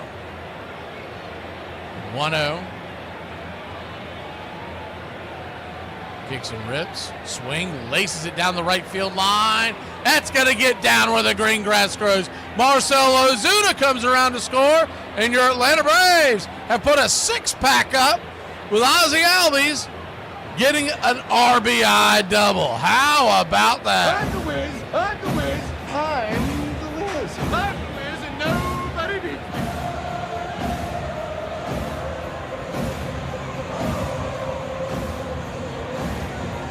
me. Laced down the right field line into the corner as it bounced off the padding. Ozzie Albies headed to second. We still have one out. We still have a runner in scoring position. First pitch on the way is a sinker off the plate. It's 1-0. Remember, Brandon Pfaadt didn't make it out of inning number 1 his last start and gave up 8 runs, 6 earned. 1-0. Outside wide, 2-0.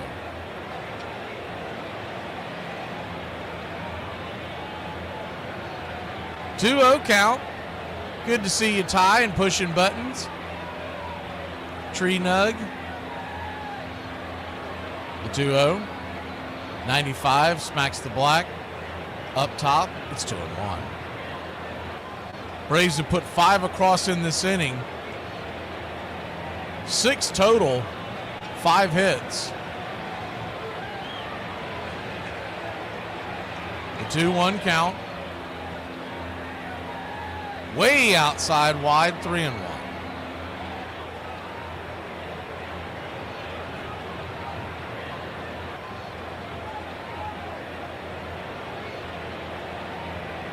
The 3-1. Pfaadt comes set, brings it.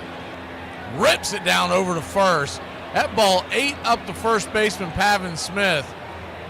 He gets a handle on it. Tosses it to Pfaadt, who's covering first, and 2 down. But on the play, Ozzie Albies moves up to third, and he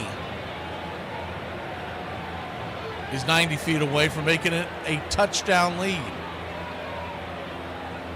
Nick Allen stands at the plate. Braves now 5 for 7 with runners in scoring position today. Previously, they were 5 for 35 entering today's action. First pitch on the way to Allen, inside 93. 1-0. Tommy Henry, the southpaw, is warming up in the Diamondbacks bullpen. Braves lead it 6-0. The 1-0. Swing hits it over to second. That should end the inning. 4-3 put out, it does. But not for your Atlanta Braves. Put 5 on the board. We lead it 6-0 here in game number 3.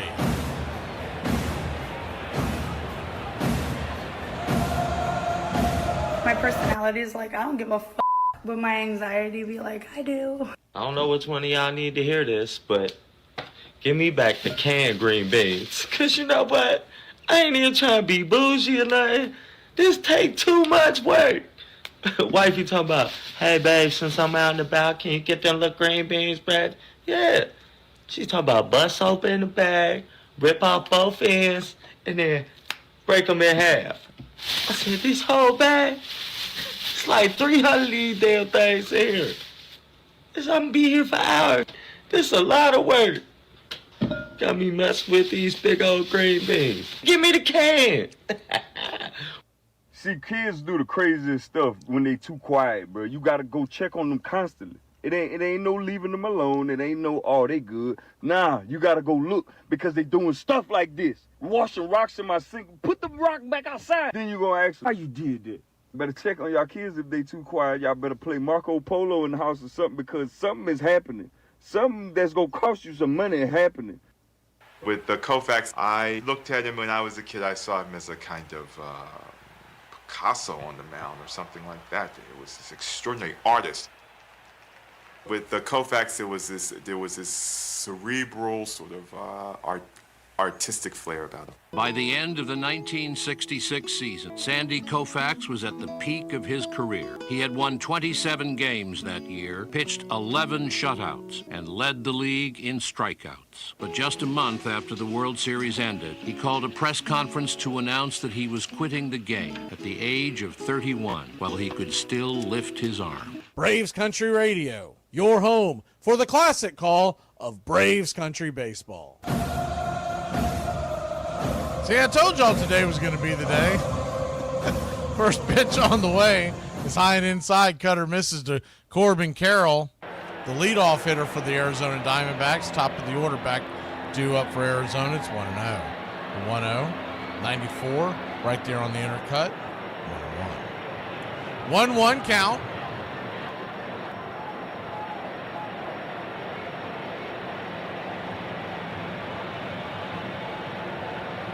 Brings it.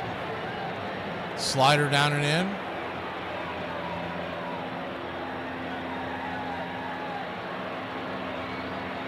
Now a 2-1 to Corbin Carroll. He grounded out his first time up. Very good speed. One of the fastest in all of baseball.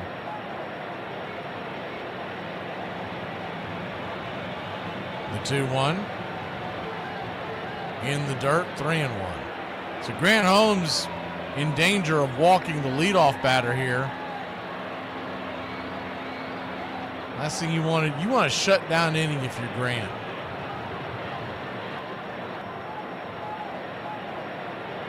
The 3-1. Ball gets away, ball 4. Baldwin goes to the backstop to retrieve it. Carroll, with the automatic pass, was taken off his equipment, so he wasn't running. So he will stay at first. Atlanta Braves, those 6 runs they just scored equals the 6 runs they scored in the entire homestand so far. First pitch on the way to Ketel Marte. Down and away. It's 1-0. 1-0. Nowhere near the zone 2-0. So Grant Holmes is out here playing with his food, up 6-0. He was pitching really well before sitting on the bench. Kranitz is going to go out there and talk to him, try to nip this thing in the bud. He's out there basically saying, what, are you trying to get us all fired, man? I mean, come on, it's a 6-0 lead. Get it together. Throw some strikes, baby. And that's about what he said. Whatever he said took about 2 or 3 sentences. He just went out there to light a fire in his ass. Out-of-town scoreboard. We're the only game right now, but there are some day games to look forward to today. There's a doubleheader in the Show Me State Showdown. Royals and Cardinals in St. Louis. The first game is at 1:45 today. 2-0. Nowhere near the zone 3. Tigers are at the White Sox at 2:10. Phillies at Blue Jays at 3:07. Twins at the A's at 3:35. Orioles and Mariners at 3:40. Ball 4. So he has thrown 8 balls, 1 strike to start this inning. Whatever Kranitz said did not wake him up. You can't go back out there without taking him out of the game. He's at 50 pitches. He was well in front of what he wanted to be coming into this inning, but he is just spitting the bit. First pitch, 95. That was a gift strike on the outer edge to Perdomo. It's 0-1. That pitch was a little bit off the plate, not by much. That was kind of a charity strike by Austin Jones. The 0-1. Swings, slices it down the third base line. She fouled. No, she's fair, and that'll score at least 1 run. They're going to play conservative, trailing by 6-0. So Corbin Carroll comes home to get one of those runs back, and he's got runners on second and third, nobody out, and the heart of the order coming up to the plate. That wasn't a terrible pitch. Perdomo was just fortunate to get that inside the line.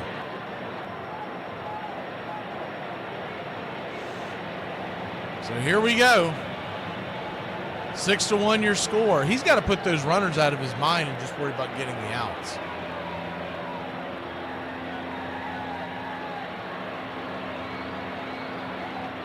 Naylor, dangerous power hitter from the left side, takes the first pitch well outside the zone. It's 1-0.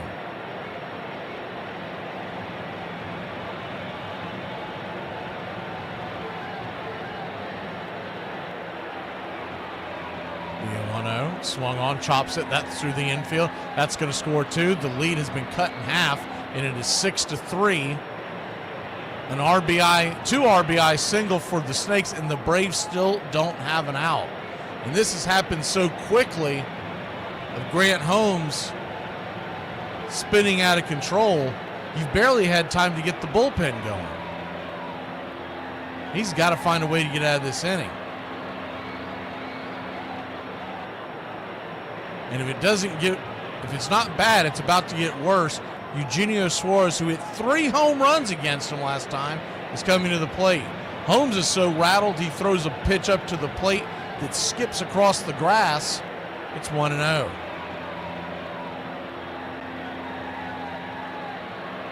Righty-righty matchup. Yeah, they can't really get him out of there right now, Willis. The 1-0. Chop foul, it's 1-1. To get him out of there, you got to have somebody ready, and nobody saw this coming. Sure, you'll start getting some movement in the bullpen now, but when a guy is cruising like that in the 4th inning, you're not going to have the bullpen ready. 1-1. Swing and a miss, 1-2. But at some point, I would think you're either going to get Scotty B or De Los Santos moving around in the bullpen, depending on what he does here on this batter. 1-2 count. In the dirt. Ball gets away. Naylor has very slow speed. Actually, it's Bummer warming up in the bullpen. I guess that would be because by the time he would get warm, they'd be a couple of batters down, which are both lefties due up. So that's the reasoning for that. The 2-2 in the dirt, 3-2. I mean, these pitches are nowhere near the zone. Shell-shocked is an understatement right now.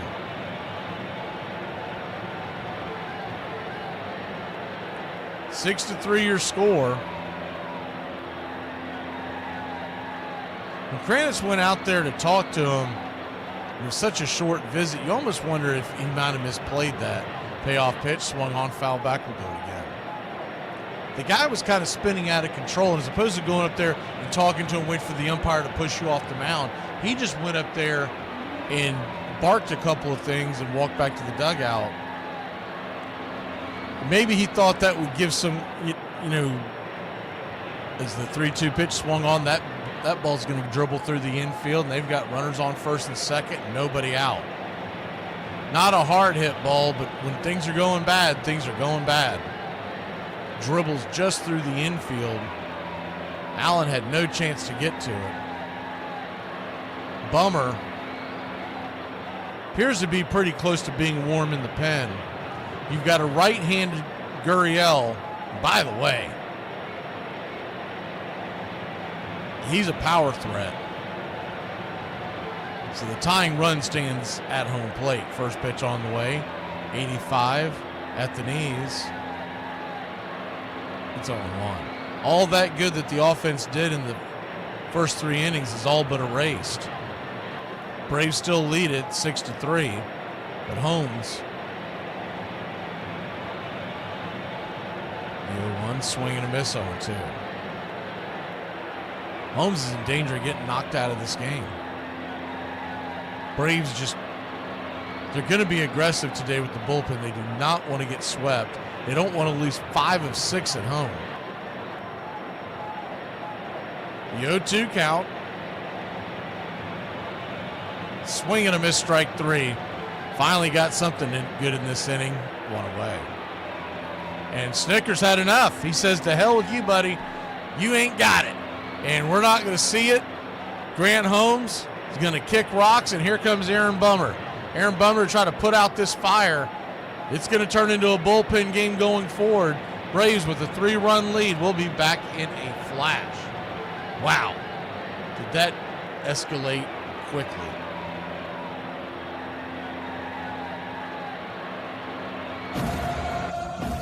On this date in 1948, in a 6-5 victory at Chicago's Wrigley Field, Philadelphia Phillies outfielder Richie Ashburn extends his hitting streak to 23 games, tying the major league record. Whitey, as he was known, establishes a 20th century mark, which will be matched later in the season by Alvin Dark, an infielder for the Boston Braves. On this date in 1959, Pittsburgh Pirates first baseman Dick Stewart hits a 457-foot home run over the Forbes Field center field wall, making the blast the longest in the 50-year history of the ballpark. Dr. Strangelove's home run comes in the first inning off Glenn Hobby and the Pirates' 10-6 loss to the Chicago Cubs.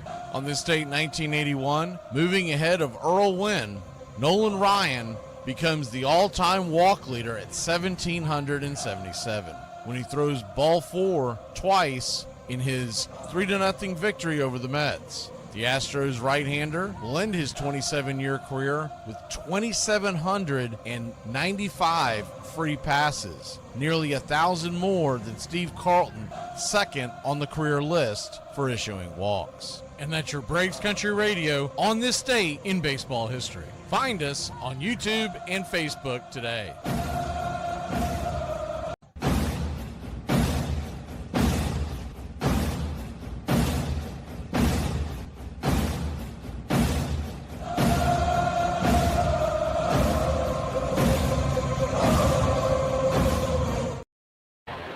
Welcome back. Aaron Bummer's coming on to face the two left-handers, Smith.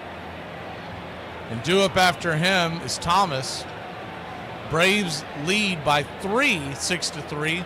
But they've given up 3 runs in this inning. Runners on first and second, still the tying run. And they're going to pinch hit for Pavin Smith. First pitch on the way to the right-hander, Tim Tawa. It's 0-1. The 0-1. Lefty-righty matchup. Kicks and fires. Swing, rips it down the third base line. Foul into the dugout near the camera well. It's 0-2.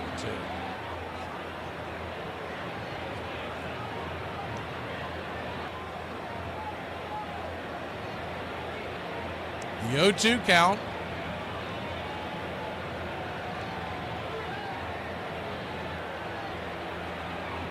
Flips a curveball there off the outer edge, just misses the spot. Would have loved that call, but it did appear to be off the plate. It's 1-2. Grant Holmes looking so promising today. That spun out of control. 1-2, fists it back, foul, will do it again. Grant Holmes had gone 3 innings. No earned runs. He hadn't gotten touched at all. And in that inning, he's just got 1 out. He's given up 4 hits and 3 runs now, 2 walks. The 1-2 chopped over to Riley. Riley has it 5. The 4 put out. And Ozzie, because of the wide throw, holds his spot at second. I don't know why Riley didn't go up and touch third instead. It would have made a lot more sense. I don't think they were going to get the double play because Tawa runs well. But their best chance to get the double play would have been Riley to step on third and then fire it to first. The throw to Ozzie was going to take him away from the plate no matter how you look at it, and Tawa runs well. First pitch on the way to Alec Thomas is off the plate. For a ball, it's 1-0. Lefty-lefty matchup. Runners on the corners, but there are 2 outs now.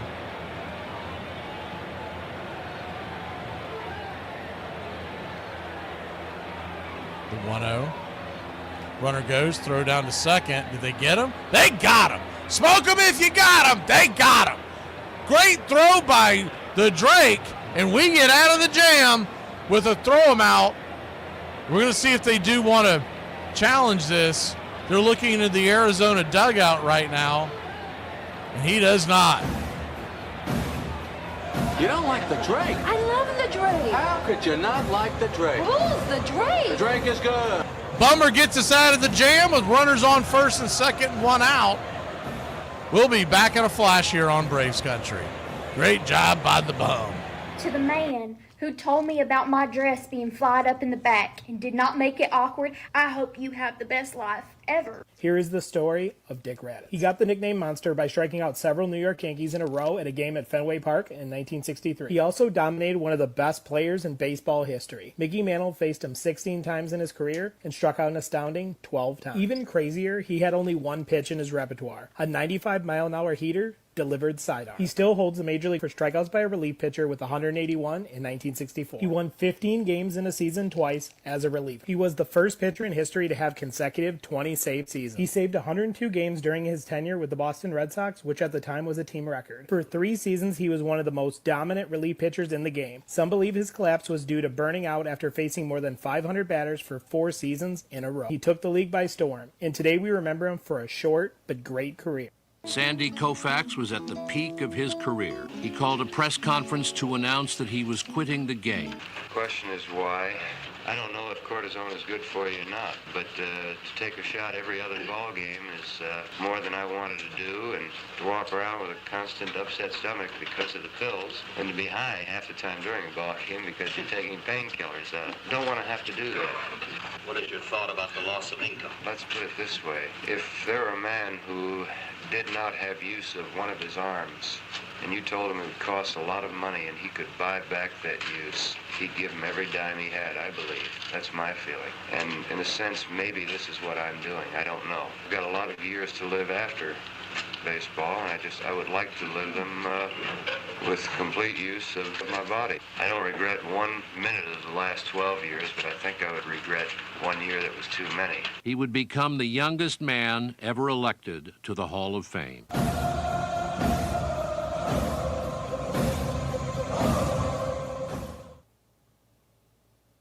Welcome back to Braves Country Baseball. We need some runs. I don't feel like this lead's safe. Braves lead it. First pitch on the way to Michael Harris is swung on. That ball's roasted up the middle. It's going to eat up the shortstop Perdomo. That should be a base hit. That was a hard play. That ball was absolutely smoked. It came off the pitcher's mound and took a funny hop to the back of the pitcher's mound. And Michael Harris is on what seems like a first time in a long time. What they know about that? God bless you, Mike. Keep your game tight. Never know. You know what I'm saying? I got a little razzle-dazzle. Lefty-righty matchup. First pitch on the way to Acuna. Swung on and fouled back out of play. It's 0-1. They did give Harris the base hit, and I'm glad to see that they did. Tawa moves to first base. Henry is now the pitcher, the left-hander, coming in for the starter. Fotsa. Both the starters are knocked out of the game. The 0-1. Swing, chops it foul, drags it towards the third base side. It's 0-2. Top of the order now.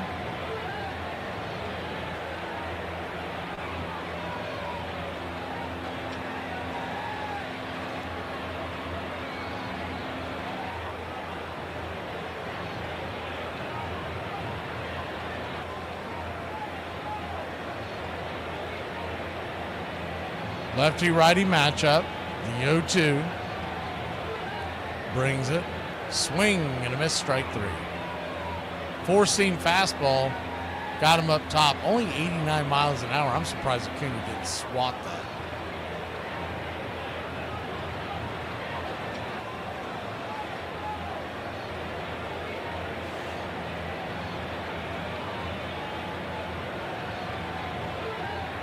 So lefty-lefty matchup, 1 on, 1 out. The Drake coming to the plate. They're going to flip it over to first to keep Michael close by. Make sure he doesn't try to take off.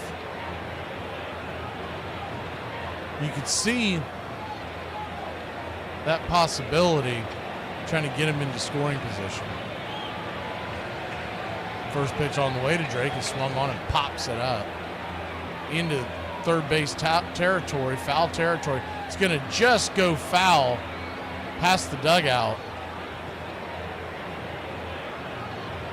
It's 0-1. One of the Braves fans down there had a chance at the ball wearing an Acuna jersey if you're watching on the screen. I didn't know they make Acuna jerseys that big. I might have a chance. That thing's a tent, man. That's got to be a 6X. I don't know if that guy ever played offensive line or not, but he should have. The 0-1. Kicks and fires. 95 on the inner cut. Slider. 2 strikes.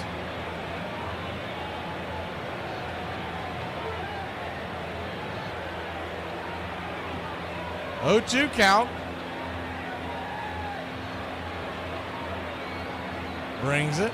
Swing. Just got a piece of it. Harris was taken off. He was looking for that bender from Henry, and it was a pretty good pitch to go on. But I think when it's all said and done, Baldwin didn't feel comfortable taking that pitch. It was just a tad below the strike zone. It was a ball, but whether or not you're going to get that call or not, you never know. It was so close, it was too close to take. I don't mind the swing by Baldwin. The 0-2. Swing rips it down the right field line, but foul. Man, oh man alive. That thing stays fair, it's gone.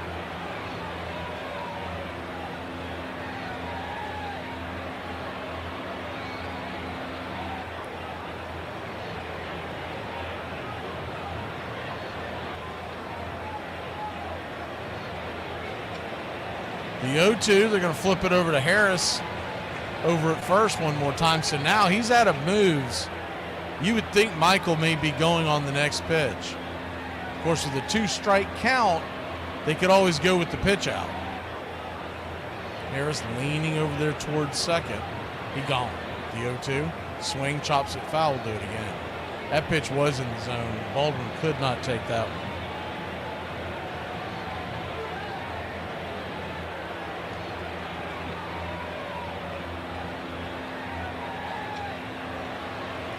Oh-2 count. Braves lead it 6-3. Pitch on the way. Swing, pops it up. Runner goes again. But once again, pitch is right there in the strike zone. I know Drake's hoping that he throws him a bender out of the zone, gives Michael a chance to steal second, but as long as that ball keeps hitting the strike zone, you gotta go after it.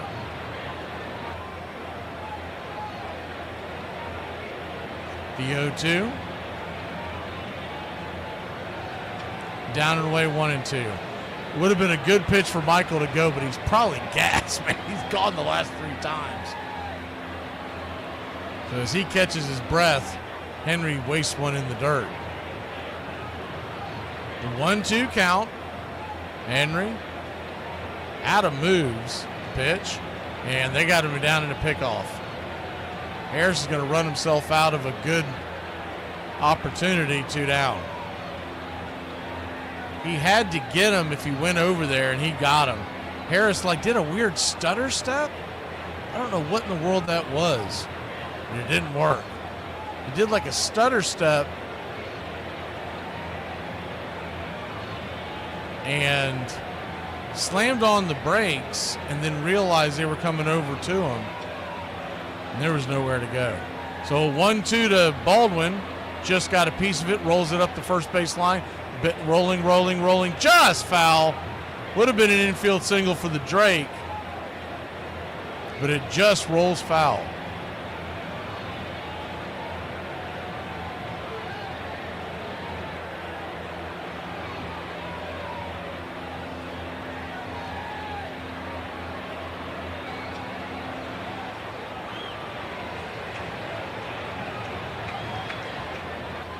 So he'll go back to the batter's box. It's a 1-2 count.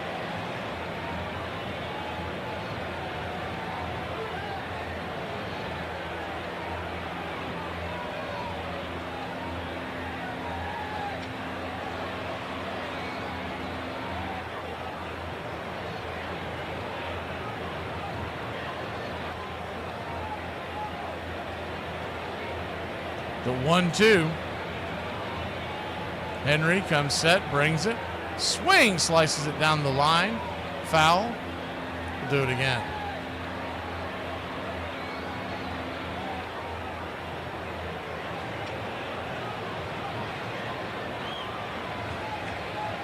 Baldwin 0 for 2 on the day. He has scored a run on the fielder's choice. Looking for his first hit, the 1-2. Swing and a miss, strike 3. Henry, good job of getting out of that jam. Harris, bad base running. We'll be back in a flash here on Braves Country. The Braves lead it by 3, but we're only in inning number 5. If you sneeze and I say God bless you, the only thing you should say is thank you. I don't need to hear all of this. How did you get in my house? Why is my window broken? I'm calling the police. Ain't nobody got time for that. Hey, what do you call a policewoman that does all those chalk outlines? Tracy. 10 things you didn't know about Theodore Samuel Williams. He disliked the name Teddy and even went as far as amending his birth certificate to say Theodore instead. He had offers from the St. Louis Cardinals and the New York Yankees while he was still in high school. His major league debut was the only game which featured both Williams and Lou Gehrig playing against each other. In 1940, he made his only appearance as a pitcher. He went 2 innings, allowing 1 run on 3 hits, and even struck out a batter. In his autobiography, he stated that his eyes were probably shut on his 1941 All-Star Game walk-off home run. In 1949, he set the MLB record when he got on base in 84 straight games. He was once fined for spitting on a fan who was taunting him after he dropped a fly ball off the bat of Mickey Mantle in Fenway Park. He homered in his last at-bat of his career on September 28, 1960. He almost hit 400 a second time in 1957, but he fell 5 hits short of accomplishing the feat. He took hitting advice from a 14-year-old who told him to dry his bats in an oven to release the moisture they picked up from the playing field and return them to their original weight. On July 25th, 1966, at Cooperstown, New York, Ted Williams was inducted into the Hall of Fame. Baseball gives every American boy a chance to excel, he said. I hope someday Satchel Paige and Josh Gibson can be added here in some way as a symbol of great Negro League players. They are not here only because they did not get a chance. 5 years later, Leroy Satchel Paige was inducted into the Hall of Fame. Please like and subscribe today. YouTube.com/@Braves Country.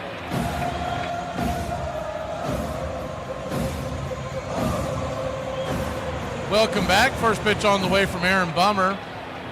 Alec Thomas. Lefty-lefty matchup is down and away for a strike. It's only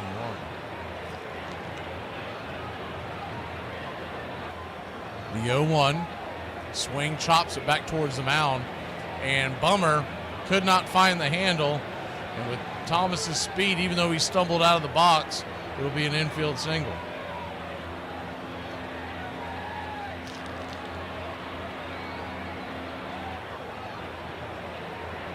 That'll most likely be an error. I'm saying single, but that should be an error on Bummer. Couldn't find the handle, but that's a pretty easy play.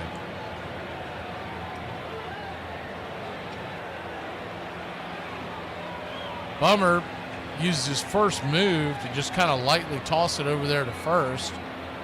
Still cussing himself under his breath.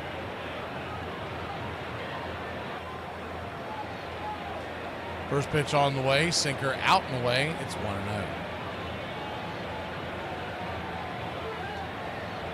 I think Bummer's just been put in timeout.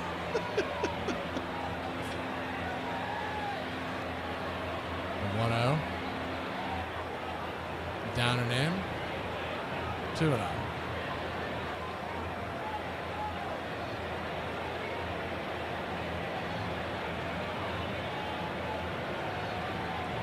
Count. Excuse me, 1-1 count. Called it a strike on the haircut. It's always someone who's bad at gambling that says the game was rigged. The 1-1. Down and in, 1-2.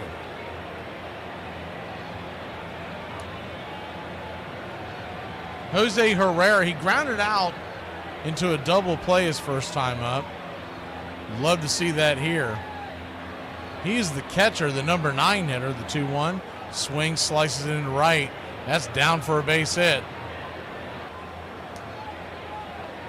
And you got runners on first and second, nobody out.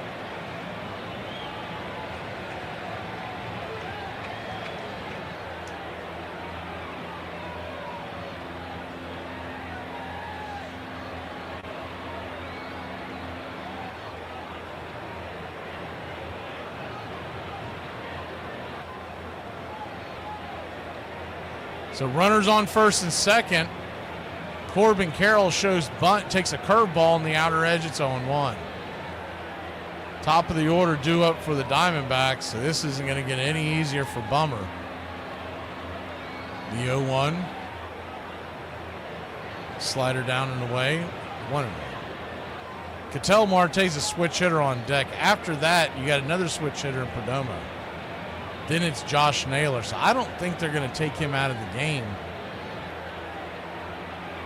They're just going to ride him for about 3 or 4 more batters. The 1-1. Slice back foul. It's 1-2.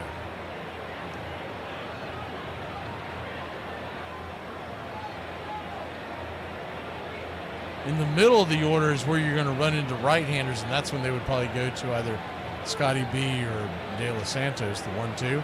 Pops it up into left field. Lazy fly ball into the glove of Verdugo, 1 away. Runners will stay put. That'll bring Ketel Marte to the plate.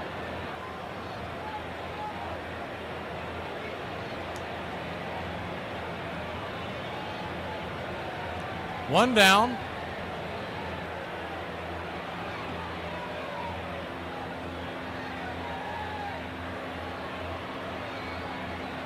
Pitch on the way is a sweeper right there on the outer cut. It's 0-1.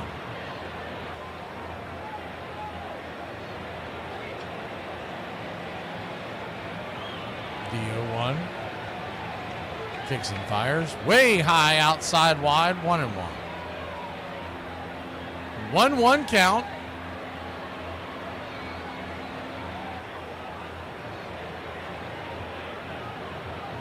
Pitch, swing, rifles it back foul, 1-2.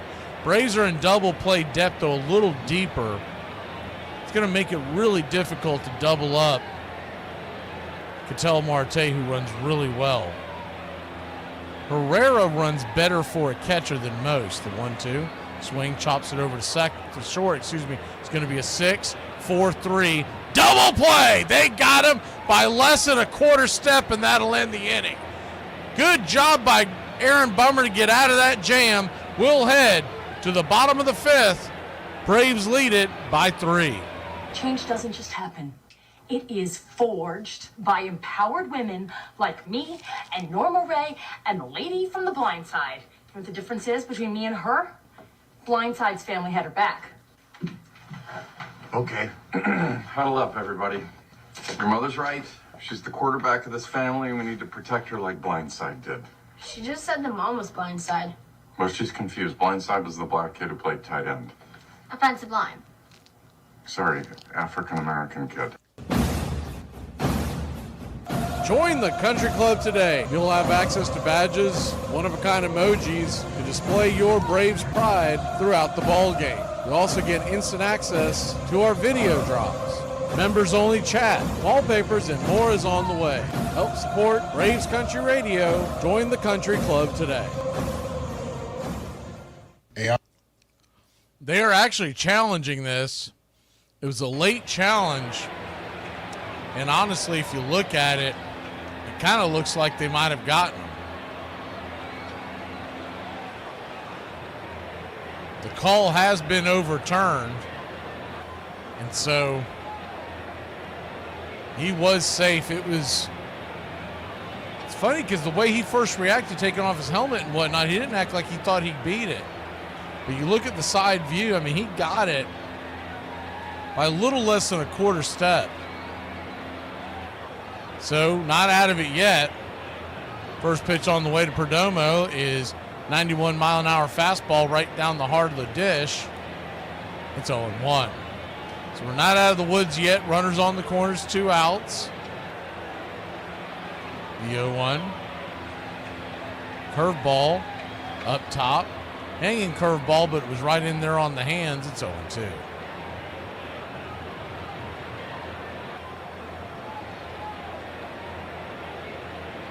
The 0-2 count. Thomas at third, Marte at first. Bummer looks into Drake, who sets up inside the pitch.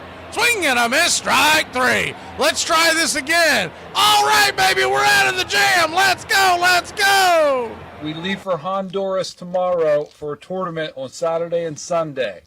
It's about a 49-hour drive, so plan accordingly. From there, we're going to raft over to Cuba for a night game on Monday. Now, if we pull out a win in Cuba, we get an automatic bid into a tournament that's in Croatia. That game will be on Wednesday. Once that's wrapped up, I would like everyone to meet Saturday morning at the ESPN Sports Complex in Disney for practice. Our first game in Disney starts at noon later that day. Now, don't get spoiled with this schedule. As the season progresses, we will pick up more games. Also, we are still calculating the exchange rates, but Coach Gary will let everyone know how much we owe in tournament fees. Any questions? Your 80-year-old dog don't want to go on a walk with you, okay? This is my third time this week seeing people carrying around their 80-year-old dog because the dog barely made it on the walk. He don't want to go on a walk with you. He's 1 foot in the grave. What makes you think that he wants to go on a walk with you?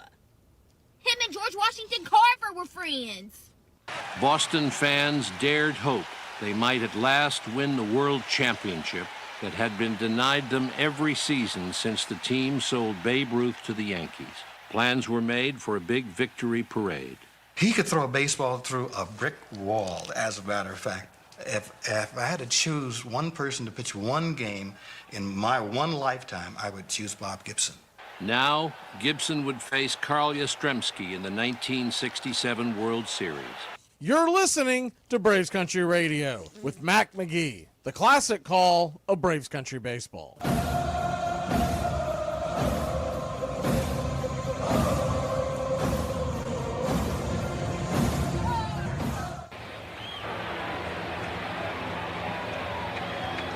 Welcome back. Austin Riley will lead us off. First pitch on the way from Tommy Henry is a curveball outside wide. It's 1-0. Riley 1 for 2 with an RBI single. Hey, Tim Hudson sighting in the crowd. 1-0. Outside wide 2-0. It'll be Riley, then Olson, then Ozuna. So the 3-4-5 hitters due up in this inning. Infield back into the left, playing Riley to pull. Outfield straight away and deep. 2-0. Chops it foul. 2-1. I don't know about y'all, but Tim Hudson's one of my all-time favorite players. 2-1 count. Swing! That ball's ripped down the left field line. Ding dong, that pitch is dead. Austin Riley with a solo shot, and your Atlanta Braves are back on the board. His 11th home run of the year, 380 happy feet, 113 miles an hour off the bat. Blue, you're my boy! And the Braves have taken a 7-3 lead. Let's go.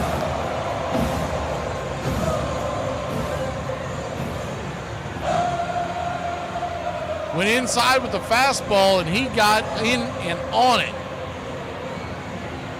First pitch on the way to Matt Olson is right there for a strike. It's 0-1.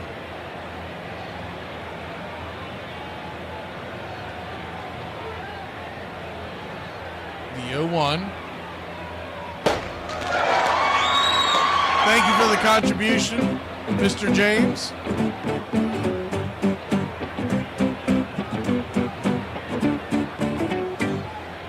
1-1 slider misses down and away. 2-1. So a 2-1 count.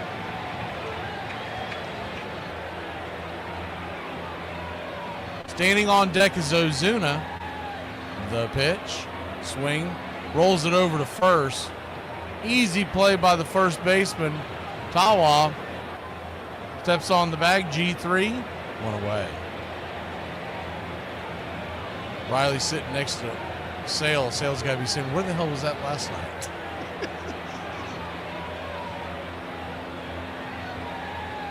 One down.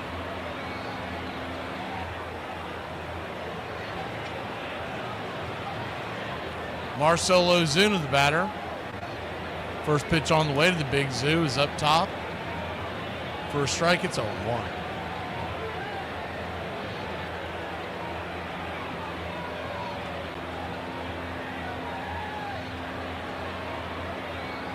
The 0-1. Hitting hard on the ground over to short. Perdomo's got it. He'll flip it over to first.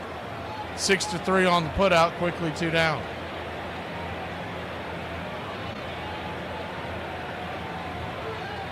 Two away, and that'll bring up Ozzie Albies.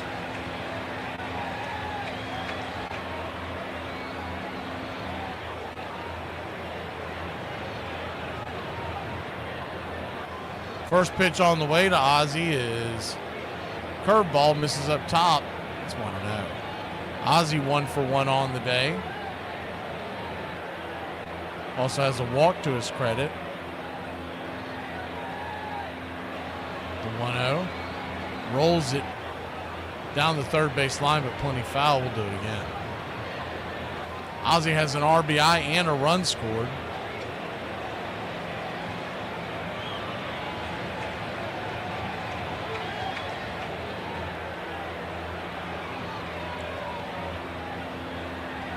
One.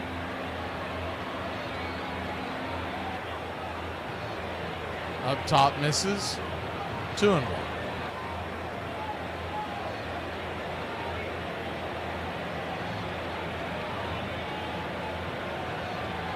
Two-one count.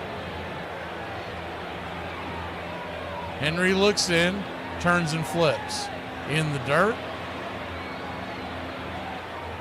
Ball bounces all the way back to the backstop. 3-1.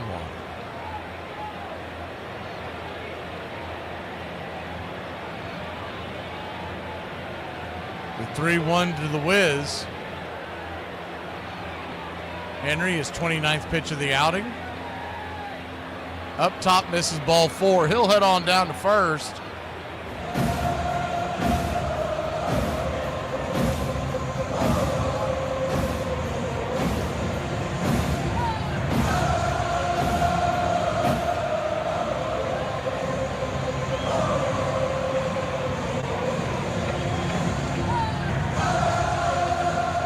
Coming to the plate will be Eli White. Verdugo being lifted for Eli to face the left-hander. I'd say that's also because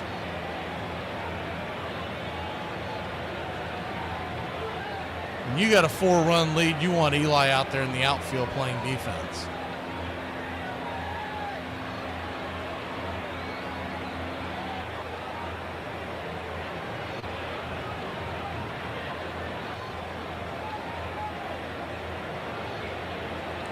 Good to see you, Joyce.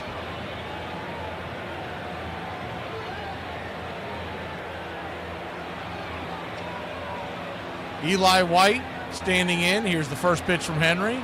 Misses high and out of the zone. Looked like the sinker. It's 1-0. If you're just joining us, most of the scoring took place in the bottom of the third, top of the fourth. Braves scored 5 in the bottom of the third. Arizona 3 in the top of the fourth. At 7-3 your score is the 1-0 is fouled back out of play. 1-1. Scoring got started in the second inning when Verdugo doubled to right, sending Ozzie Albies home. In the third inning, O'Reilly single brought in Acuna. It's the 1-1. Swing and a miss. Four-seam fastball 1-2. Then Olsen followed up with a double to center, scoring Baldwin. Ozuna's double cleared the bag, scoring Olsen and Riley. And then Ozzie double to right, scoring Ozuna. They're going to flip it over to first to keep Ozzie close by on a 1-2 pitch. In the top of the fourth, Perdomo doubled to left. Corbin Carroll came around to score. And then Naylor singled to left, scoring Marte and Perdomo. Riley just hit a 380-foot home run. 1-2. That ball's going to get banged through the infield. That's through for a base hit. And your Atlanta Braves have got runners on the corners as Ozzie Albies was rolling around, heading down to third. Bases Runners on the corners and 2 outs, and the Book of Eli comes through. Cursed be the ground for our sake. Both thorns and thistles it shall bring forth for us. Good piece of hitting by the Book of Eli. And with Ozzie and Eli on the base paths, you got speed all over the place, bringing up Nick Allen. First pitch on the way. Down and in.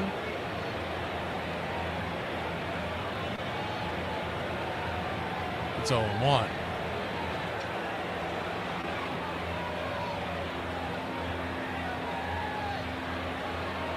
The 0-1.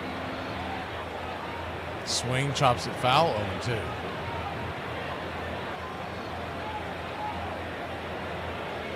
(0-2) count.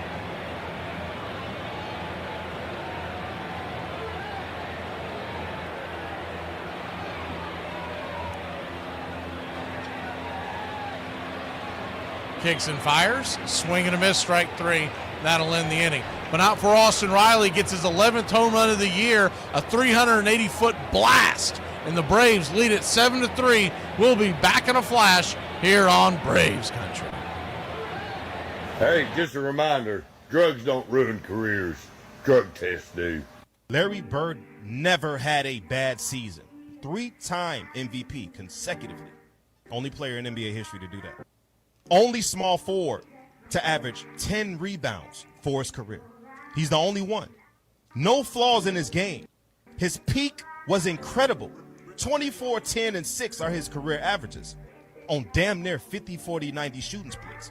So not only was Larry a great scorer, but he was also a great facilitator, great passer, solid defender, and he was a hell of a rebounder.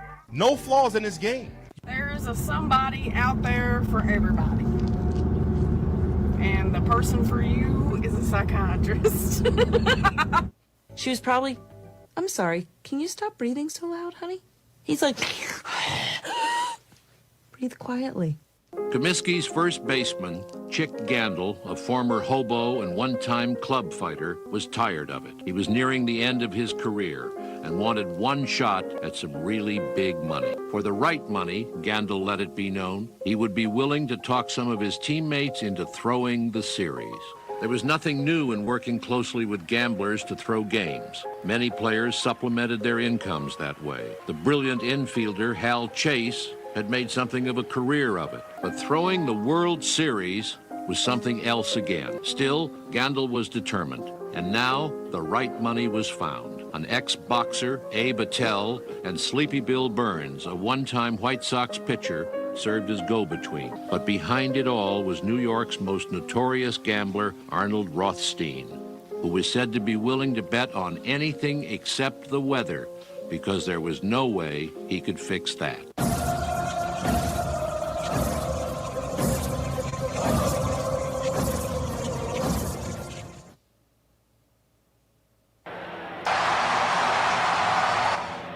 Angel de los Santos will come in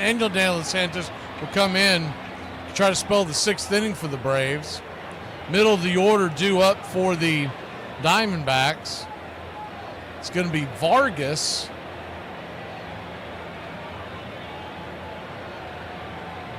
First pitch on the way is outside wide. It's 1-0.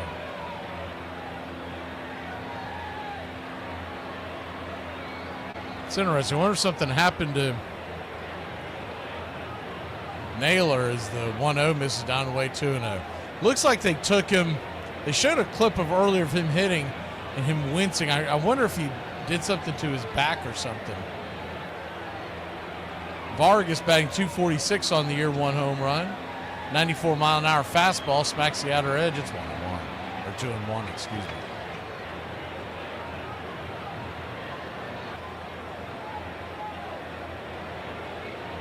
Two-one count. Pops it up. Can of corn in the infield. Ozzie Albies will make the fair catch. 1 away.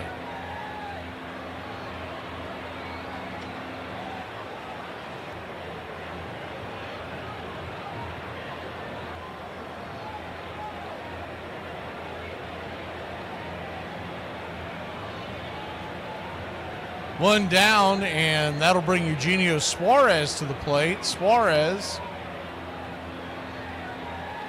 first pitch on the way, down and away. It's 1-0. Suarez 1 for 2 on the day.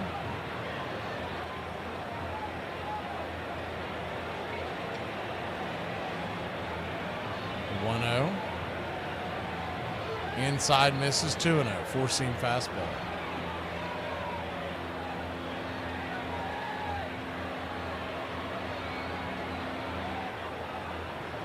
Two-0 count.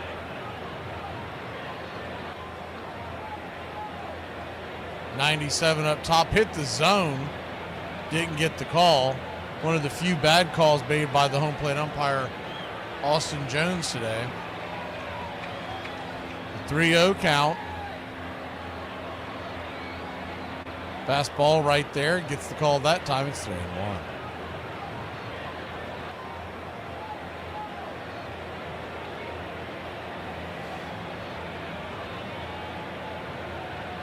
The 3-1. Swing and a miss. Slider, 3-2. Man, that really makes that missed call huge. 3-2 count, full count to Eugenio Suarez, the payoff pitch.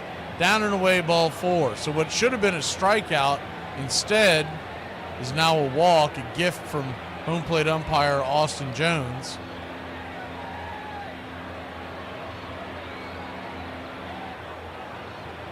Gurriel will be due up now. 1 on and 1 out.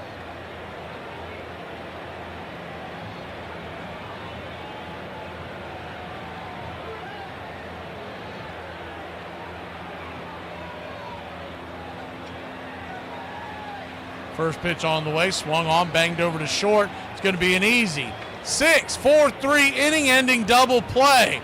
Good job by De Los Santos to get out of the jam. I think I 6-4-3. It was a 4-6-3 double play. Nonetheless, we're out of the jam. Let's grab the bats and add on. Strippers have always used names of expensive things like Diamond or Mercedes. Nowadays, DJs be like, please welcome Gas and Eggs to the main stage. Most of the problems in your life are probably your fault. And don't hear what I'm not saying. I do understand you. I get that being a victim makes you feel like you have a get-out-of-jail-free card for being a and I'm here to tell you, no. Stick with me here. You might not be depressed. You might just need to go find a glass of water, eat a salad, have a decent sleep schedule. I have insomnia, do you? Or do you just lack the self-control to put the phone down? I'm not saying these things because I'm trying to be an I'm saying them because when I say you're not allowed to quit, I truly mean it. However, until you start taking accountability for the things that are your fault, then nobody can help you. Have a great day. Whoop. Hey, baby! We're gonna be here all day! We're gonna be here all day, baby! I like this kind of party! Say the weird thing. Is a police officer obstructing a citizen's right to freedom of speech if they handcuff a deaf person? Bob Gibson's first pitch to Yastrzemski. Here's the pitch. He swung at a base hit out of the right field.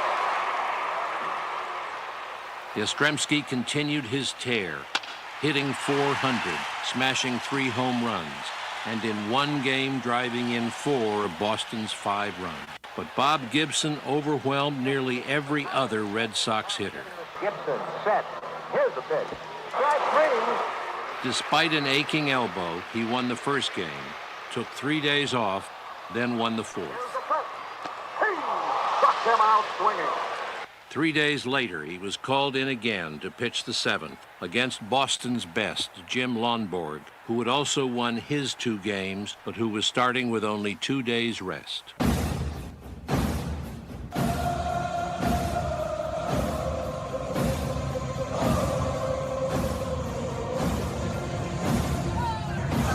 Seven to 3 your score. Just doesn't feel like enough. First pitch on the way is a slider down and away. It's 1-0. 1-0.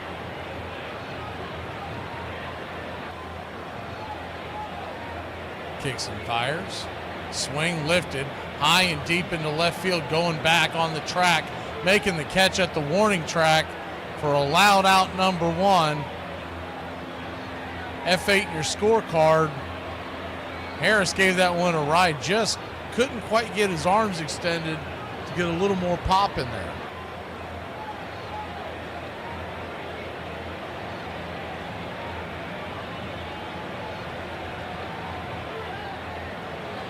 One down. Ronald Acuna Jr. stands in, lefty-righty matchup. First pitch on the way. Curveball right there, just above the knees. It's 0-1.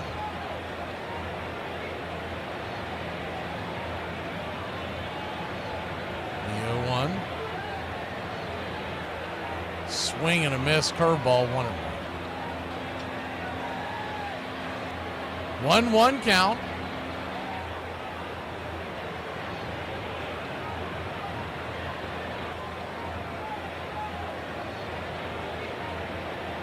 Or 0-2 count, excuse me. The 0-2's in the dirt, 1-2. Change-up missing down and in. Acuna 0 for 2 on the day. Hard to believe we scored 7 runs and Acuna has been this quiet. He did score a run on a walk. The 1-2. Down and in, 2-2. Good take by Acuna.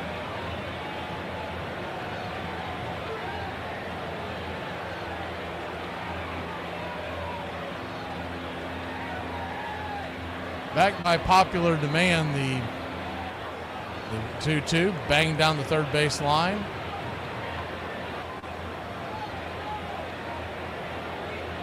The old man yelling out a cloud emoji is back. Those of y'all who can see it in the description will probably get a kick out of the name we gave it. The 2-2 count. Inside. Full count.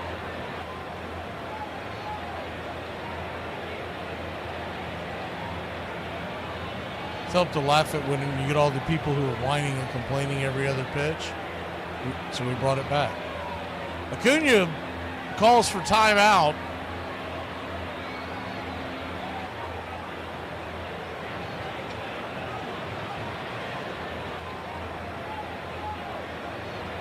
The payoff pitch. Swing, that ball's lifted into right field. Zip, boom, bam, it's gone. Ram-a-lama, ding-dong, a solo shot. And the Braves have made it an 8-3 lead. Ronald Acuna Jr.'s 4th home run of the year. 388 happy feet later. Bravo.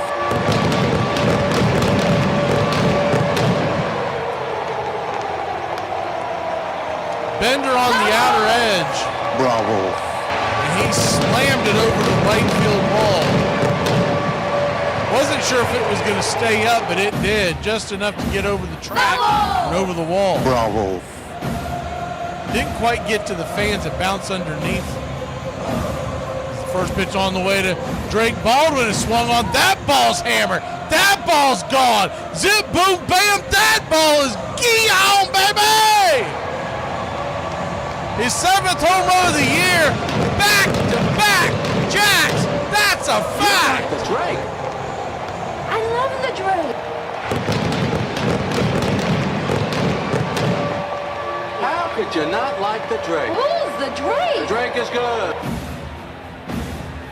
Wowzers. 9-3. Let's go, Braves country.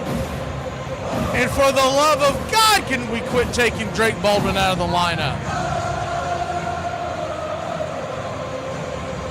That boy good. Here comes Austin Riley. He hit a home run his last time up. He just swung out of his shoes. He was wanting to get a part of the back-to-back-to-back jacks.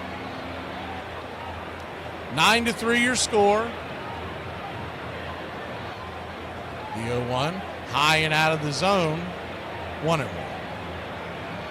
1-1 count.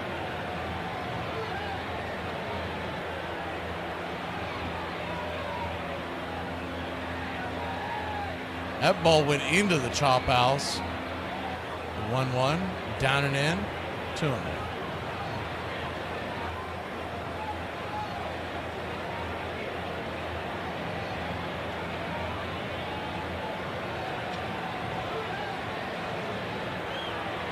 The 2-1. Down and in, 3-1. So a 3-1 count to Riley. Still with the heart of the order due up. I just say keep scoring. Keep putting it on him.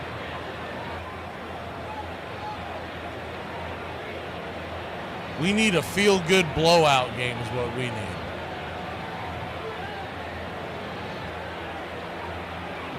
The 3-1 right down the pipe for a strike, 3-2. Full count to Riley. Standing on deck is Olson. Ozuna in the hole. Henry at 51 pitches. He may not get past Olson. The payoff, swing and a miss, strike 3. Good pitch. 2 down.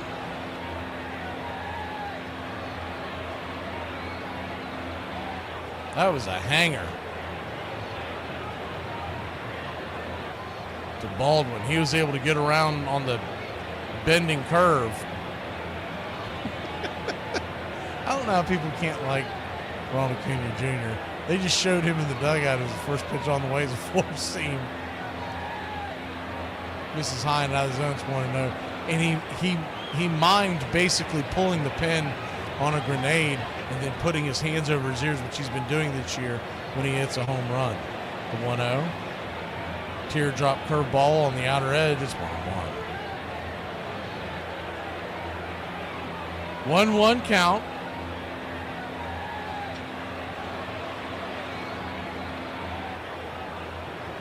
Swing! That ball's hit hard on the ground over to second. Hard hit ball, ate up Partey, but he'll make the play. 4-3 put out, and that'll end the inning. But not for your Atlanta Braves. Put 2 more on the board.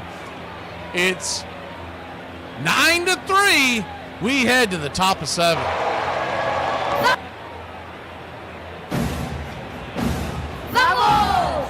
Bravo.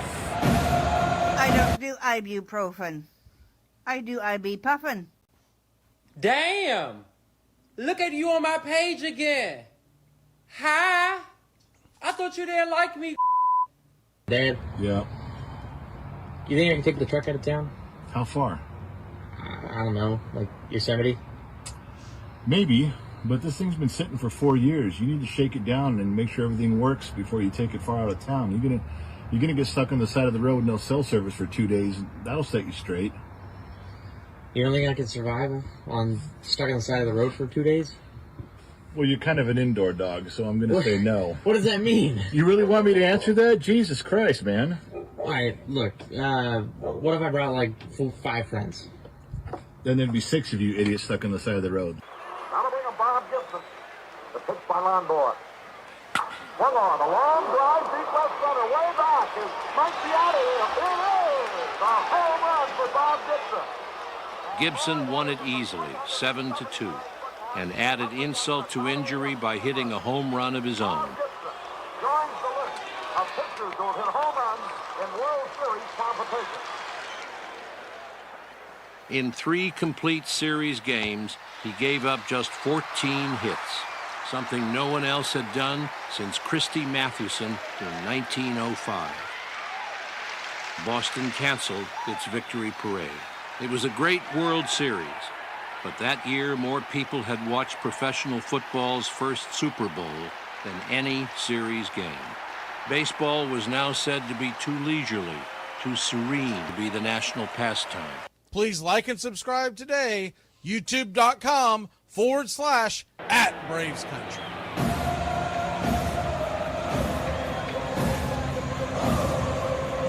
First pitch to Tawa from De Los Santos is right upstairs for a strike. It's 0-1.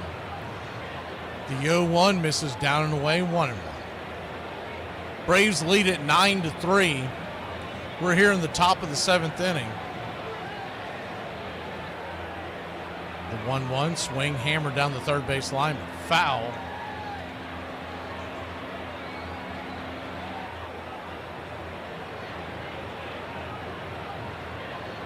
Tim Tawa,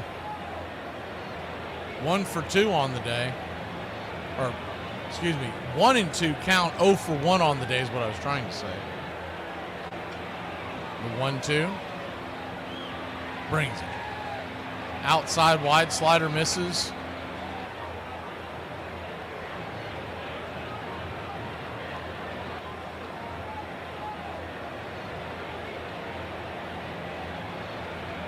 Pitch on the way. Swing and a miss. Strike 3. Got him with the fastball up top. High cheese. One away. 96. Top of the cupboard. Could not catch up. Braves are taking off for a 6-day road trip. Hopefully it's better than the 6-game homestand. Four-seam fastball to Thomas is swung on and fouled back out of play. It's 0-1. If the Braves can win today, they will salvage the second win of a 6-game homestand. Head on to San Francisco for 3, Milwaukee for 3. We'll have Friday night, which is a 10:15 first pitch, and Saturday's 4:10 first pitch right here on Braves Country Radio, the 0-1. Swing and a miss, it's 0-2. Death in the family is going to prevent us from doing game number 3 in San Francisco.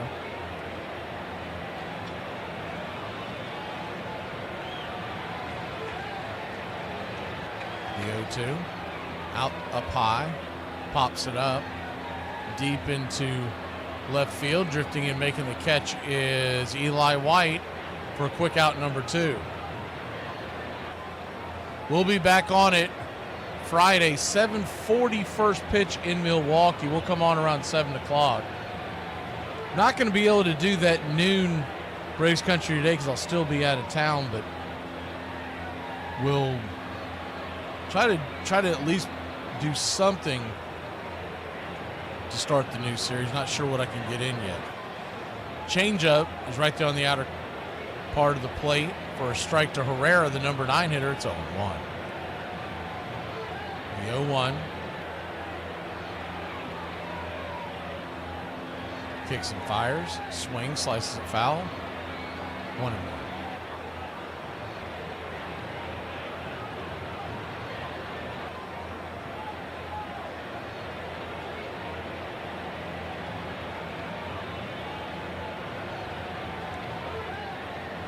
One count.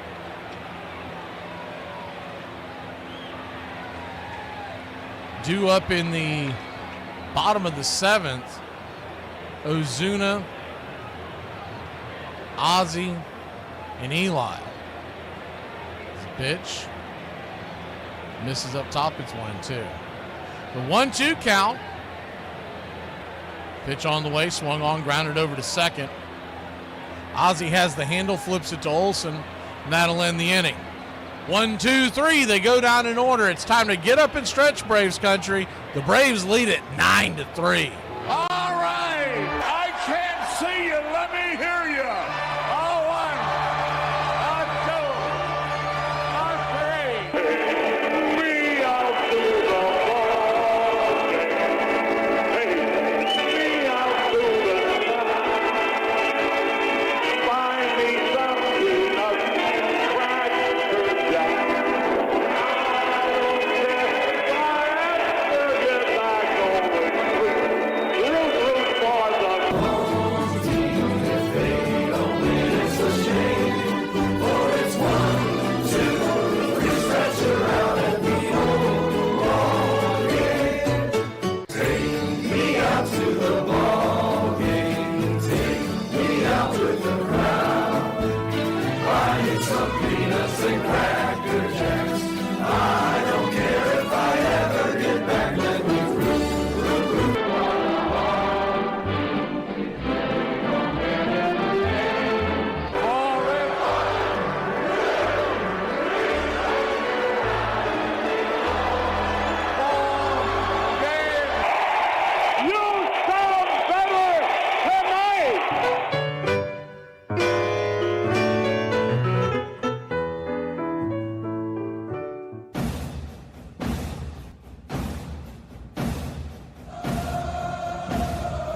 welcome back.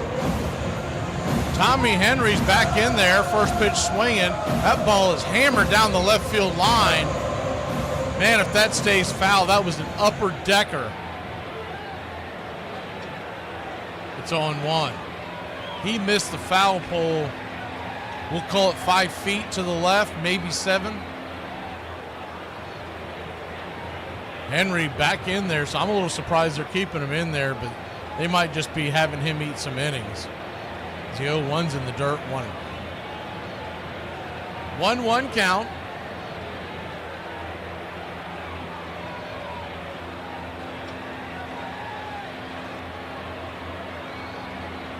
Pitch on the way, up top. 1-2.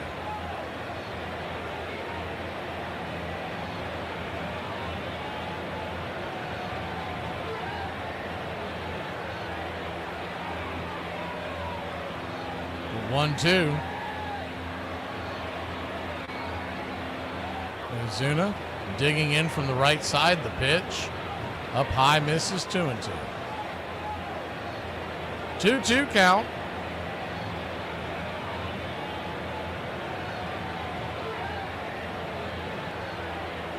The pitch, swing and a miss, strike 3. So close to a home run, yet so far, 1 away.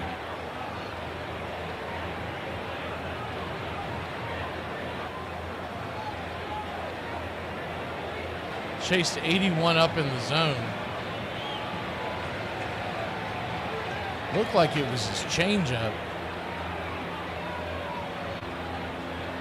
First pitch on the way to Ozzie Albies is outside wide for a ball. It's 1-0. Lefty-righty matchup, right side of the plate for Ozzie Albies this time. 1-0. Swing and a miss. 1-1. 1-1 count. See if we can get this refreshed and back to where it's a little more on point with what's going on in the field. Home plate umpire and Herrera going out there to the mound. I'm not sure what's going on. I don't know if they've got a trainer coming out to look at the pitcher, Tommy Henry. Looking at that series versus San Francisco coming up, it'll be Schwellenbach versus Birdsong, Elder versus Webb, and Strider versus Root.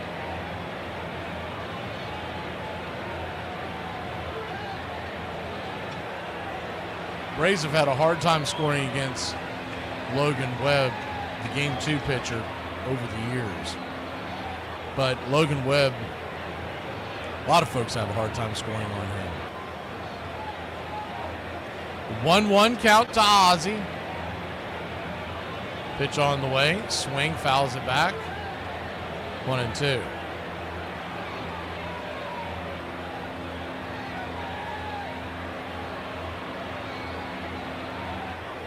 I know the Braves production team is one of the worst there is, but they just had Matt Olson's stats up there.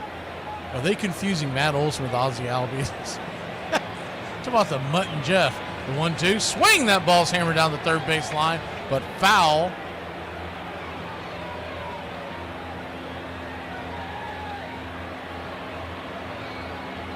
One-two count.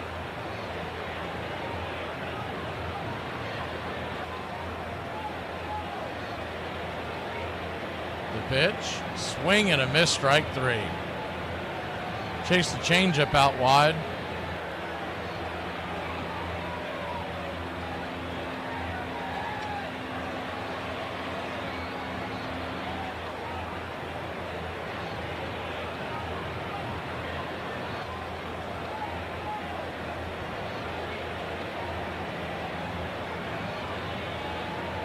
Eli White, the batter. First pitch on the way to the Book of Eli is a four-seam fastball high and out of the zone. It's 1-0. 1-0. Eli 1 for 1 with the single in the 5th. The pitch. Foul back out of play, 1-1.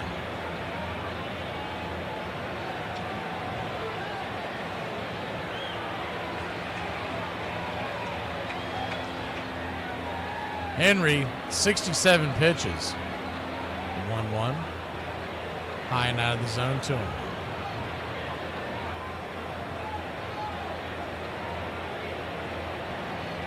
Appears to be Scott Blewett in the bullpen warming up for the Braves. Scotty B on to spell the 8th and probably the 9th. The 2-1 swing, fouls it back. We'll do it again.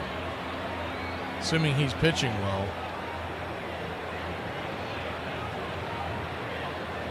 Kansas City leads St. Louis 1-0 in the third.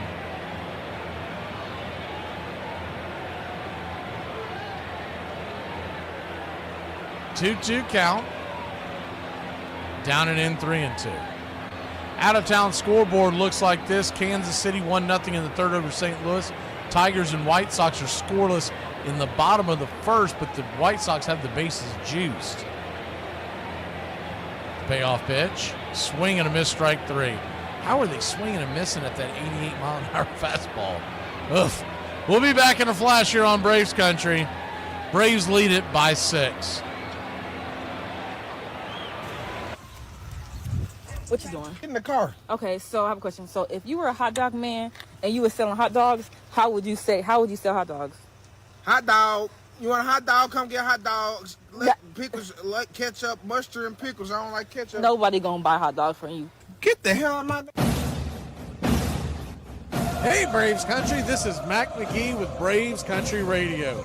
We are bringing you pitch by pitch, play-by-play of your Atlanta Braves all year long. Please like and subscribe today.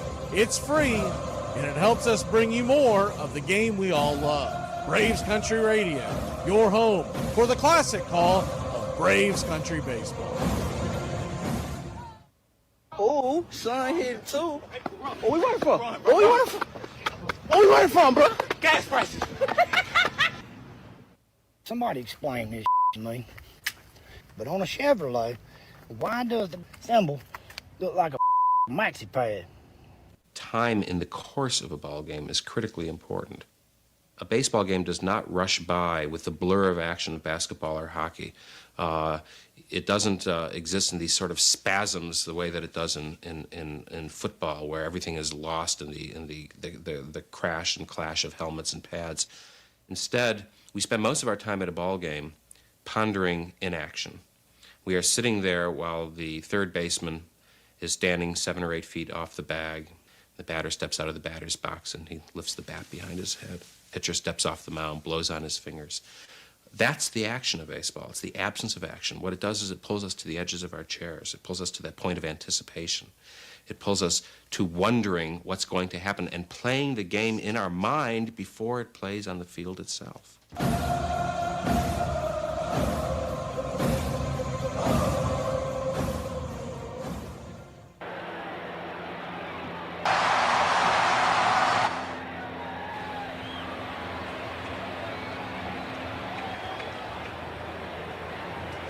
Scotty B on to pitch the 8th inning. First pitch on the way to Carroll is grounded over to Ozzie. Ozzie has it, 4-3 put out. One away. One down.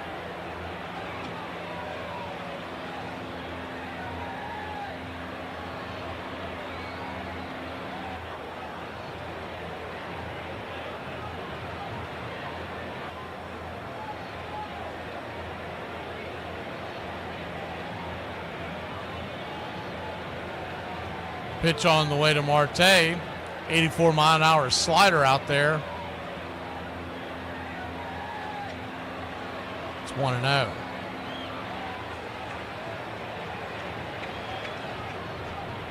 The 1-0. Slider misses up top again. 2-0. 2-0 count. Marte 0 for 2 with the walk in the fourth and a run scored. The 2-0 pitch, swing, belted, deep into center field, going back on the track. That ball's gone. 9-4 your score. Ketel Marte, solo shot, his third home run of the series. 419 feet. 110 miles an hour off the bat. And the Braves' lead is down to 5.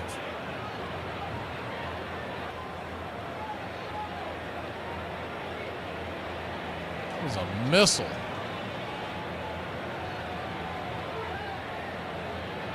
Man, that ball got out of here in a hurry. You know, anything travels that far, I'd have a damn stewardess on it, don't you think? Back to work. First pitch on the way. Popped up by Perdomo. Drifting over, making the catch by Riley for out number 2. Right there at the third base dugout. So 2 down. Good bounce back by Scotty B on 1 pitch out.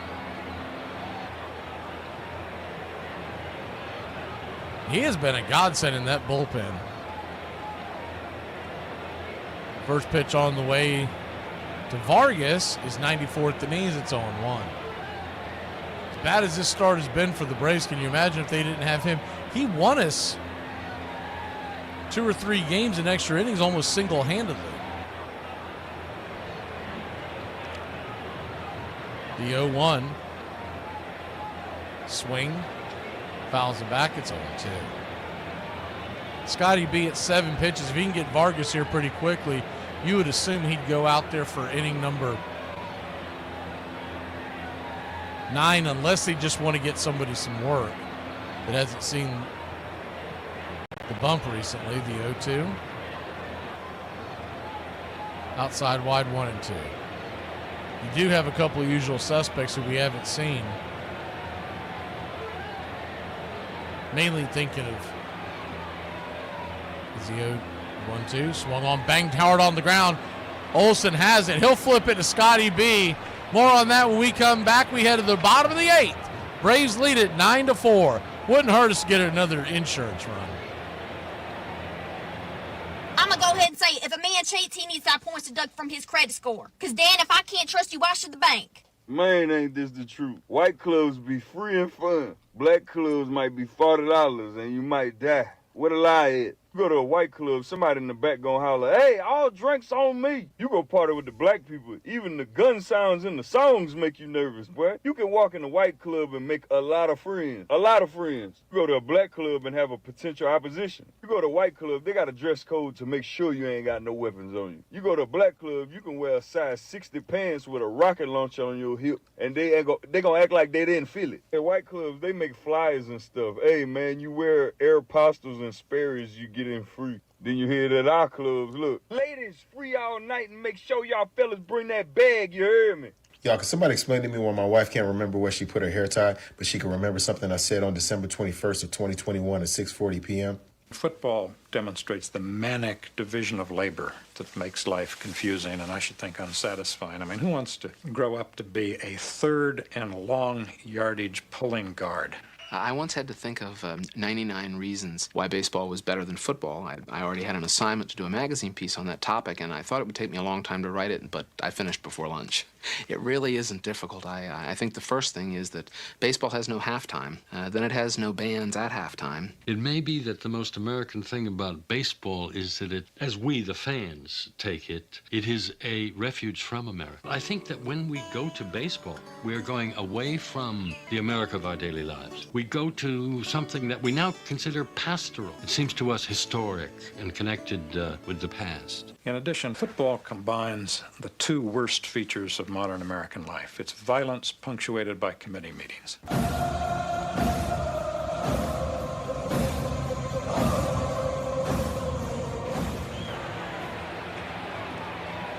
Welcome back.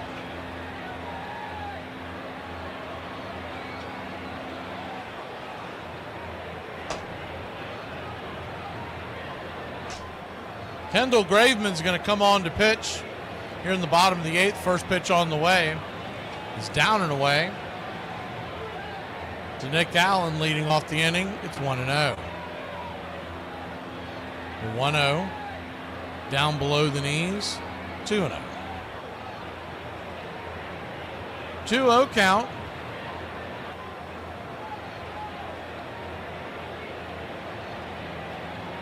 Kicks and fires. Pitch misses, down and away, ball 3, 3-0.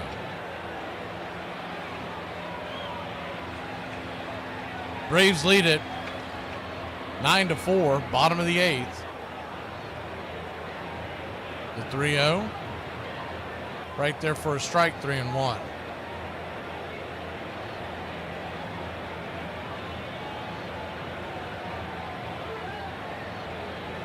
The 3-1 swing. That ball's lifted into center field. Over the head of Thomas. And here comes Allen ripping it around first, heading to second. It's a leadoff double for your Atlanta Braves.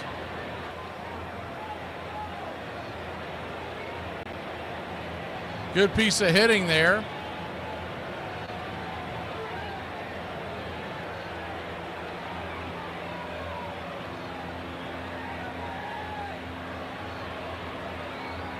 So a leadoff double for the Braves.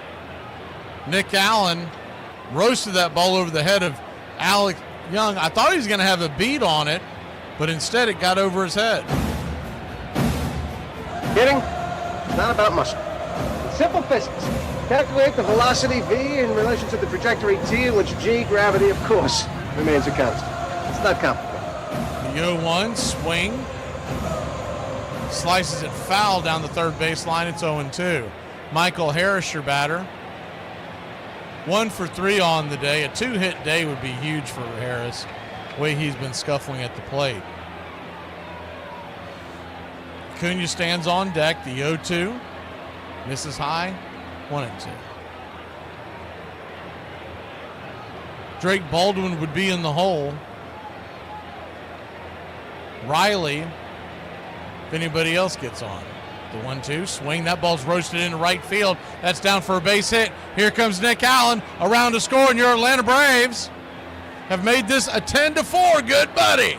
It's 10-4 Atlanta. Michael Harris with an RBI single, a 2-hit day. What they know about that? God bless you, Mike. Keep your game tight. Never know. You know what I'm saying? I got a little razzle dazzle. Good to see that from Michael.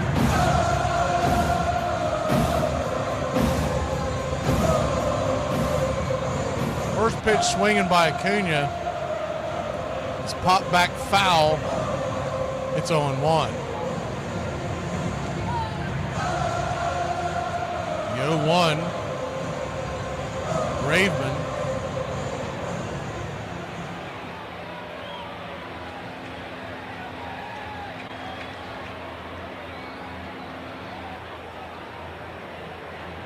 Kicks and fires. 1-1.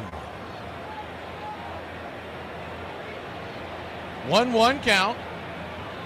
High and out of the zone. 2-1.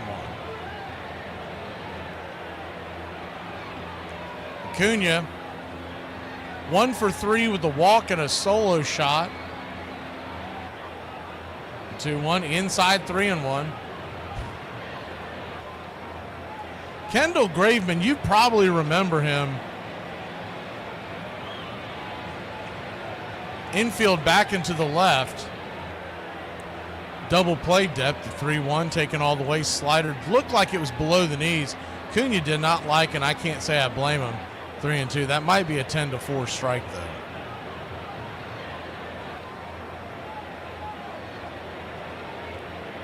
The 3-2 swung on, hit hard on the ground. High throw, fires it over to, and Acuna basically walking down to first base. It's going to be a 4-6-3 double play. Hard on the ground. Good play by Marte Perdomo. Acuna just gingerly jogging down the paths. I'm sure they told him to do that. That'll bring Drake Baldwin to the plate. He's already got 1 home run on the day. First pitch swinging. Curveball fouls it back. It's 0-1. The 0-1. Inside, almost gets him. 1-1. Kendall Graveman played with the Houston Astros as the 1-1 down and in 2-1. He was there in 2021 when we faced them in the World Series. He also returned to Houston at the back end of 2023. 2-1, down and in, 3-1. Started off originally with Toronto and then went from Oakland to Seattle and then traded from Seattle to Houston at the All-Star break. The 3-1 pitch, swing, Baltimore chopper down the first base line. That almost ate up the defender, but it is going to be a fair ball. He's going to step on the bag, and that'll end the inning. But not for your Atlanta Braves, put one more on the board. 10-4, good buddy. We head to the top of the ninth. Y'all, is it just me, or does it seem like everything costs like we shopping at an airport now? Say the weird thing.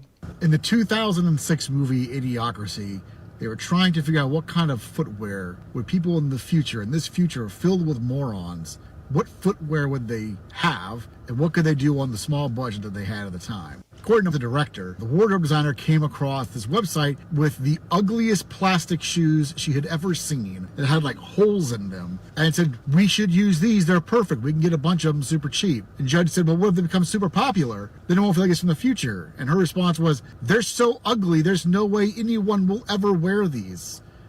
They were Crocs. I was going over the proposed budget for Q2. Yeah, wait, hold on, Kate. Sorry. Oh, Amanda, you go. Brian, what is in your coffee cup? Oh, it's just my iced coffee.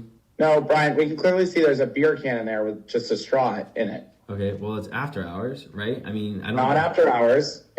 Our work day ends at 5, and it's currently 3 o'clock. So I put it on my calendar. I'm on the West Coast this week, and that would make it worse. That would make it noon where you are. Okay, well, it's 5 o'clock somewhere. I mean, I don't know what... Either way, you cannot drink on a company call. This is on company time. All right, well, maybe Matt can just... I don't know. You're literally slurring your words right now, Brian. And stop drinking.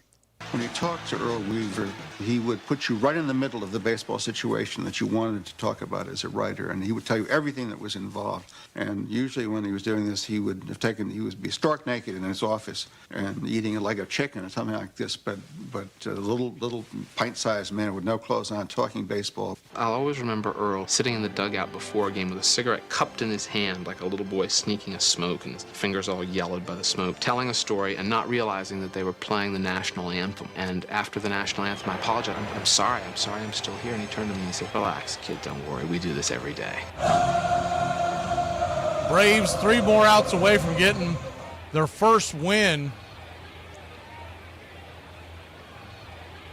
of the series, just the second win of the homestand. It'll be win number 4 in the last 14 games. First pitch on the way from Scotty B. There's a slider down and away. It's 0-1. The 0-1. Swing, chops it foul. 0-2. Eugenio Suarez, the batter. He's 1 for 2, the single and a walk.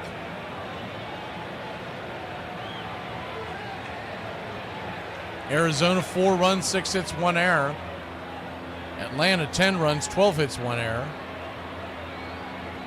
The 0-2. Slider takes it all the way, 1-2.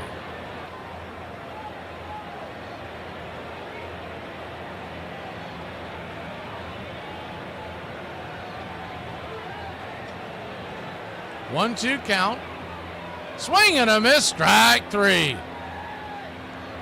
Got him. 1 away.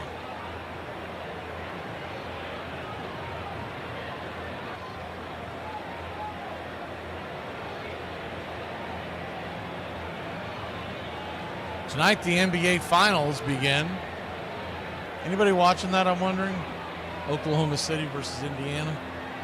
I think that's going to get big ratings. First pitch on the way, 4-seam fastball, misses high, it's 1-0.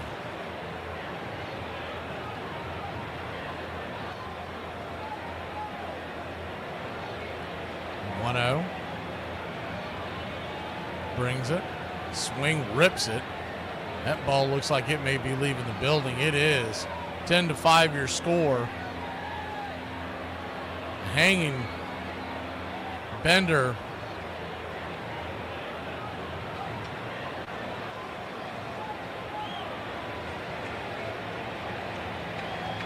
It's now a 5-run lead with 1 out.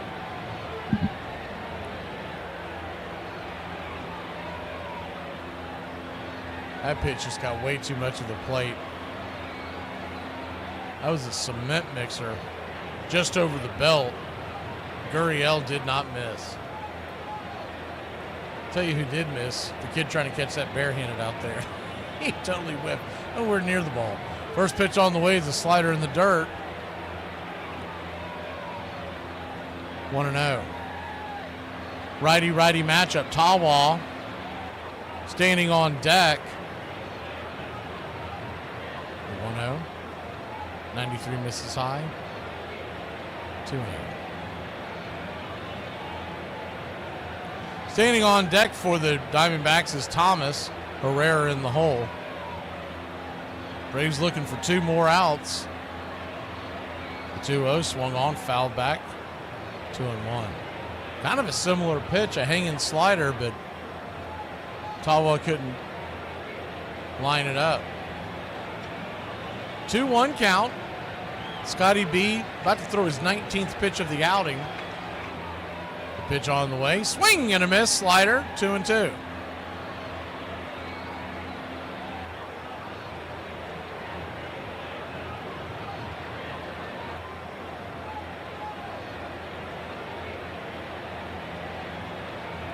The 2-2. Down and in. Full count. You don't want to have to go get another pitcher out of the pen. You want to send this on to San Francisco with the well-rested bullpen. The payoff pitch swung on, chops it down the third base line, just foul.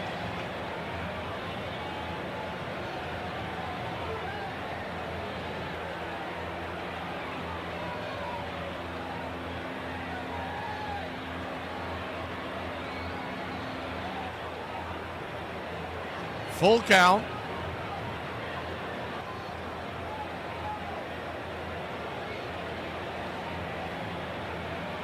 Scotty B raises his red glove and brings it. Down and away, ball 4. He heads on down to first.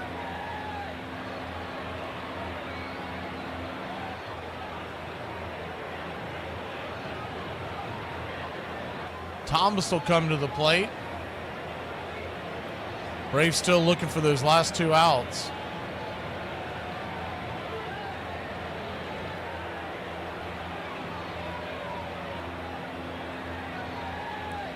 I know that first pitch on the way too. Thomas is swinging a miss at the 4-seam fastball up top. It's 0-1.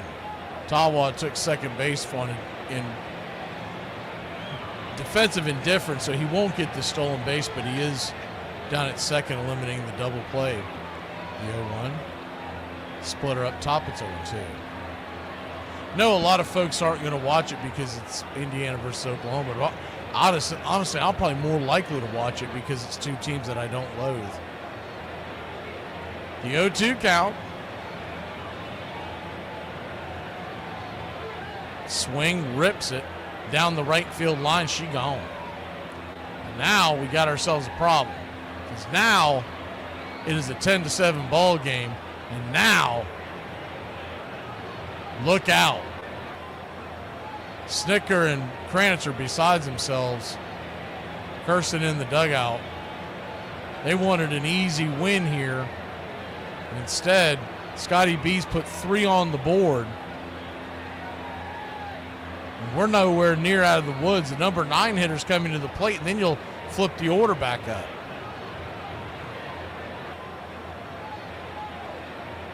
We know the struggles that Iglesias has had. I don't know if Scotty B's just tired. I'm not sure what's going on, but he normally pitches much better than this. Kranitz is going out there to just calm him down. It is Iglesias warming up in the bullpen. You know, you didn't even want him to have to get hot today. You wanted him to be able to just chill out there.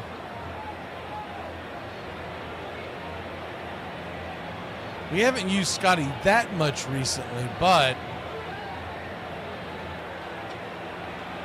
could be a combination of the usage.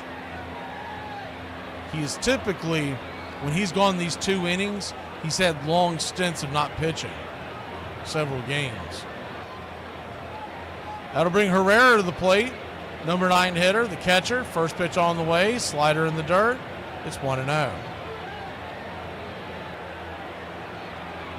He pitched in game 1 of this series, but only a third of an inning. 1-0, down and in, 2-0.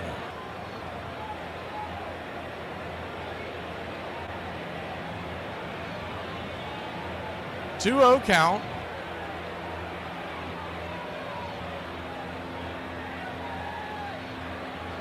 Nowhere near the zone. He just doesn't have it today. 3-0.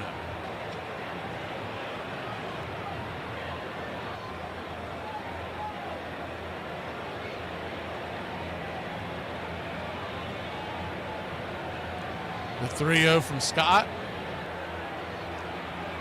Nowhere near the zone. Ball 4. The tying run is walking to home plate. And I don't know how much longer. See if Snicker thinks that Iglesias is warm. It looks like he thinks he does. He's coming towards the top of the step, kind of slowly walking up there. And that'll be it for Scotty B. It's a shame. He just doesn't have it. He's at 29 pitches. And for whatever reason, in this second inning of work, he just did not have his command. So they'll go get eyeglasses, and the game is not over. Don't go anywhere. We lead by only 3, and there's only 1 out.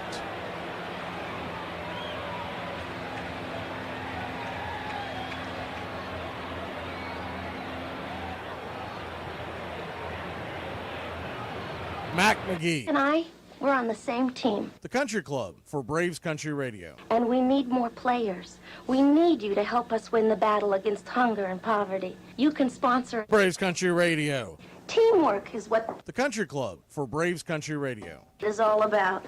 And that's why we need you.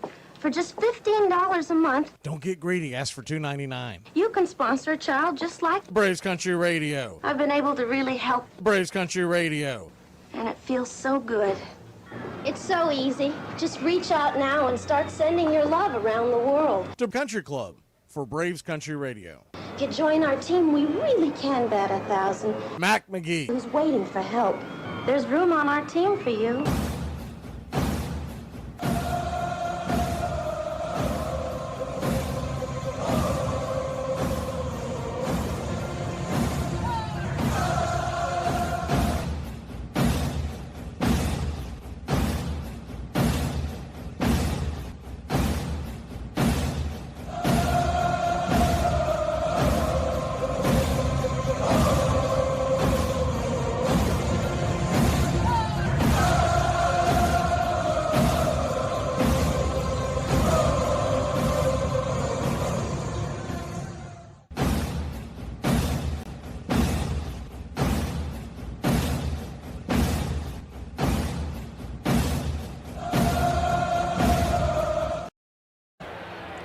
Welcome back. Roswell Iglesias eyeglasses comes into the game. Here's hoping he can close the door.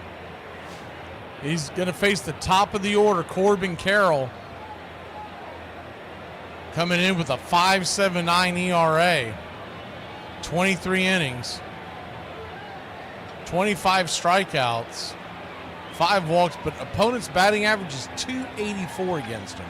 First pitch on the way as the changeup drifts inside for a strike. It's 0-1. Corbin Carroll at the plate. Ketel Marte, who's hit 3 home runs in this series, represents the tying run on deck. The 0-1, swing and miss changeup. It's 0-2. That really is the pitch that was so dominant for him last year. People have gotten hung up on that slider, but it's the changeup that he got people out on. The 0-2, swing, lifts it high and deep into right center field, giving chases. Going to go off the wall. Poorly played by Michael Harris. I don't know what in the world that was. Carroll's going to make it all the way to third, and the tying run comes to home plate. It's 10-8. Good Lord. Ball came off the wall, and he just kind of poked his glove at it.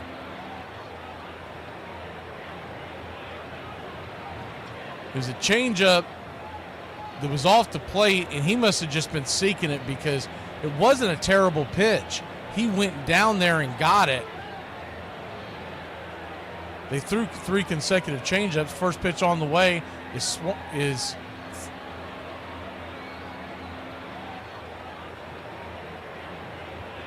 All right, now I'm confused. It's 10-8. Throw came to third. They must have called that a ground rule double. I don't know why, but that was a ground rule double. So I apologize for the confusion, but that didn't make a lot of sense. It came off the wall. It should have been. Anyways, Carroll is safe at third unless he came off the bag. So runners on the corners, it's 10-8, and now Perdomo takes the first pitch at the knees for a strike. It's 0-1. Sorry screwing that up, but what should have been, I don't know where they got that from, but I guess they called it a grounds rule double. Maybe it popped out of the field of play for a second. I didn't see it. It's the 0-1, nowhere near the zone 1-1. So the tying run is now at first. Runners on the corners, one out. The 1-1, swing and a miss. It's 1-2.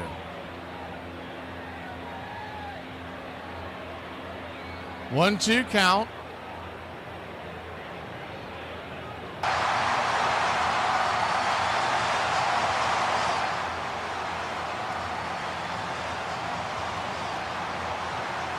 Braves lead it 10-8.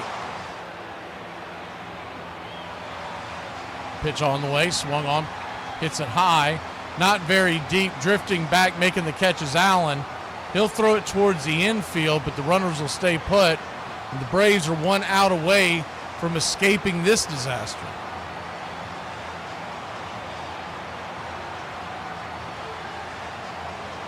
Runners on the corners. 2 outs. Vargas, who is hitting for Naylor, who, if you remember, was injured earlier, is coming to the plate. He's 0 for 2 with a pop out and a ground out.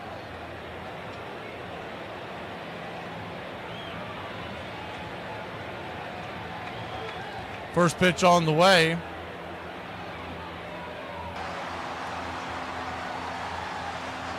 Swing and a miss, strike, it's 0-1. Vargas 0 for 5 lifetime versus Iglesias, but this isn't the same Iglesias. And that ball's going to get ripped into center field. That's down for a base hit.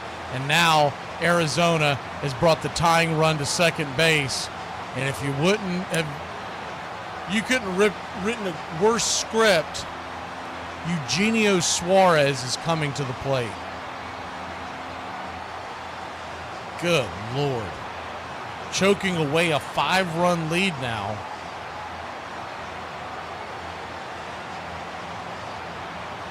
Went out and just got that. That changeup must not have the movement that it had last year. It's the only thing that makes sense. 94-mile-an-hour sinker down and in to Suarez. It's 0-1. He's got to get that figured out. The 0-1 in the dirt. Blocked by Baldwin. 1-1. Runners at first and second. 2 outs.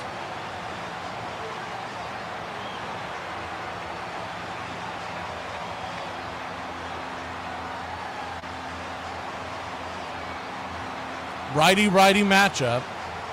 The 1-1. Inside, 2-1. Suarez 1 for 6 with a home run versus Iglesias, but once again, this isn't the same Iglesias. The 2-1 pitch. Swing and a miss. Good changeup there. 2-2. Braves 1 strike away from getting out of this nightmare. Braves fans are on their feet trying to will Iglesias as the 2-2 misses high and inside, full count. So now the runners will be on the go. Anything that gets down is going to at least tie the game, if not worse. Braves fans on their feet. The payoff pitch. Swing, rips it down the left field line. That ball's going to get down. It's going to score at least 1 run. They're going to send the second run home, and the Diamondbacks have come all the way back to taking a 11-10 lead. Braves bullpen is absolutely imploded.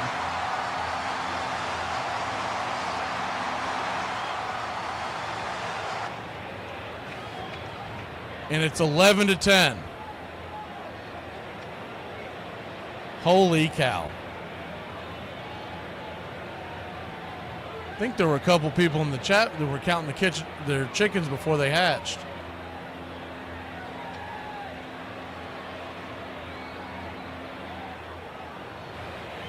First pitch on the way is down and away. It's 1-0.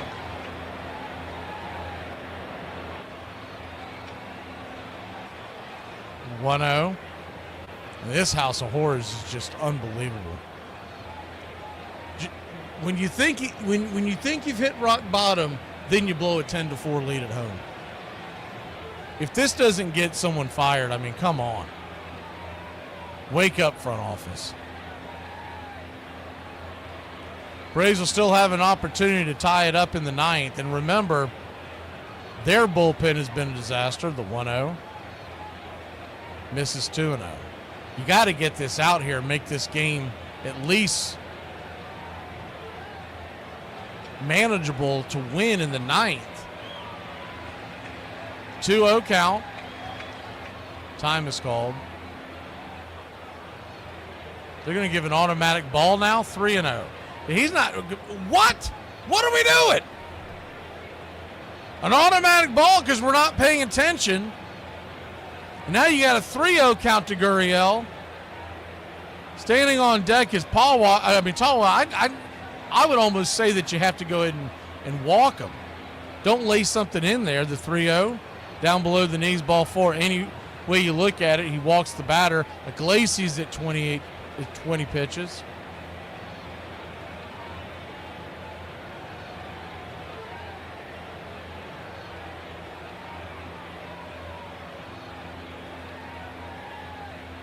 This is unbelievable. First pitch on the way, swinging, lifts it high into center field.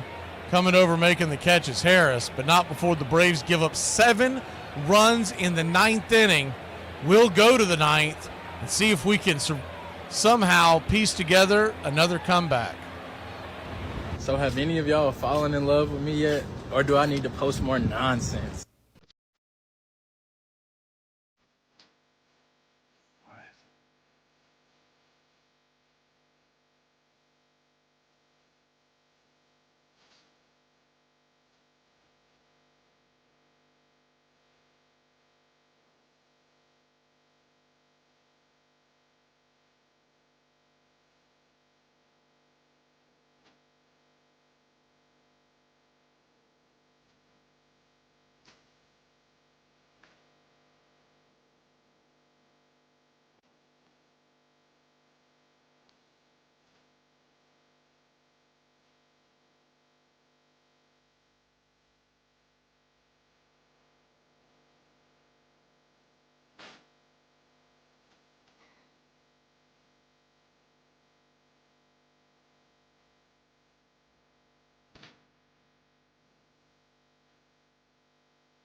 Under Weaver's leadership for 14 full seasons, the Orioles would win or come in second 12 times, win 4 pennants and 1 world championship. In 1968, pitchers dominated as never before. 1 out of every 5 games played that year was a shutout. Bob Gibson was again the most fearsome performer. 2 strikes and a ball. He pitched 13 shutouts, won 22 games, and registered the lowest ERA in the history of his league, 1.12. Standing ovation for Bob Gibson. He has just tied a World Series record.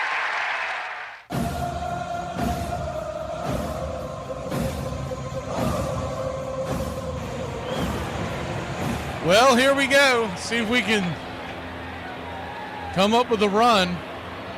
Austin Riley coming to the plate. 2 for 4 with a home run. Righty-righty matchup. Shelby Miller will come on to close it out. First pitch on the way. Swing and a miss. The 94-mile-an-hour fastball. It's 0-1.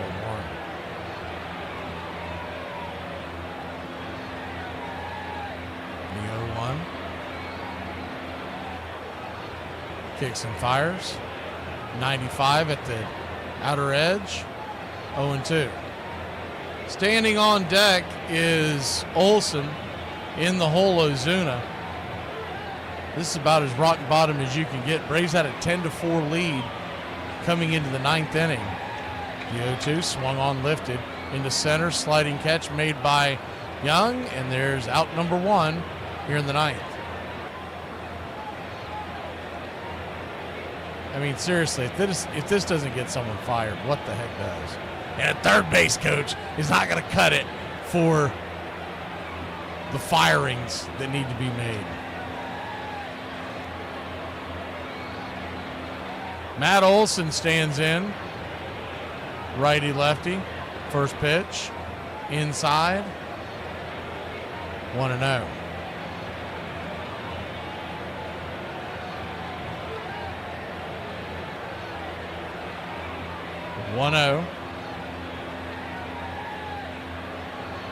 Swing, slices it down the line. Plenty deep, but plenty foul. It's 1-1.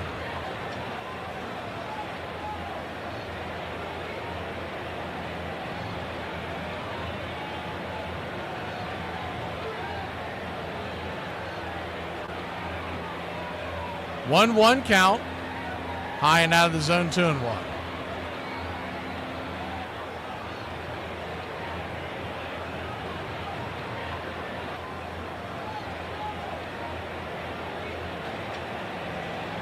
The 2-1 count. Kicks and fires. High and outside, 3-1.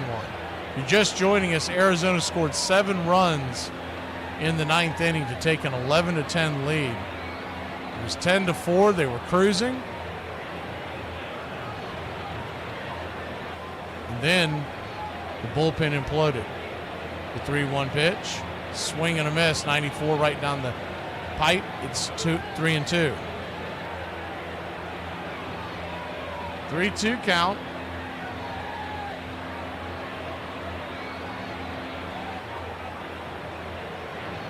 Payoff pitch from Shelby in the dirt, ball 4. So he'll head on down to first.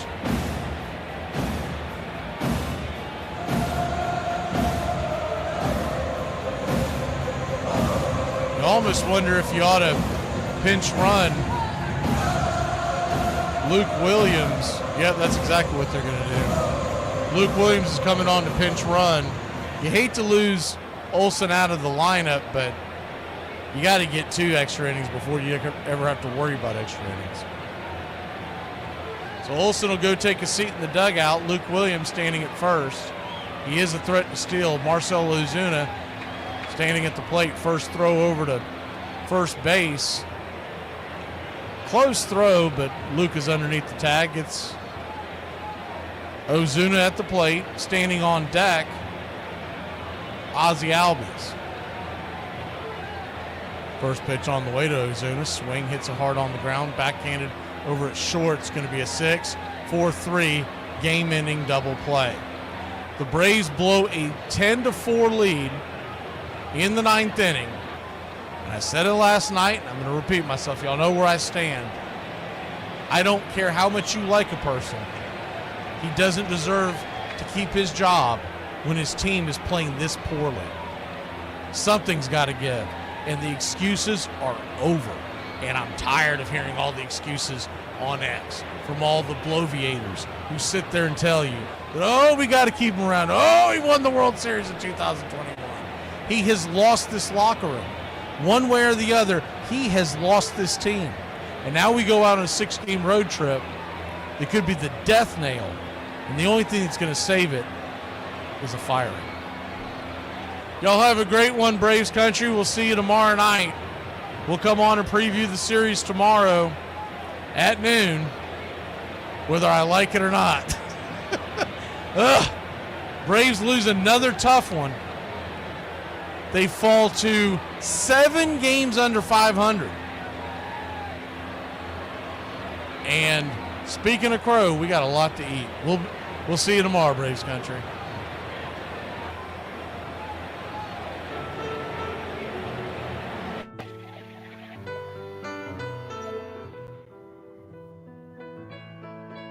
KC at the Bat by Ernest Lawrence Thayer.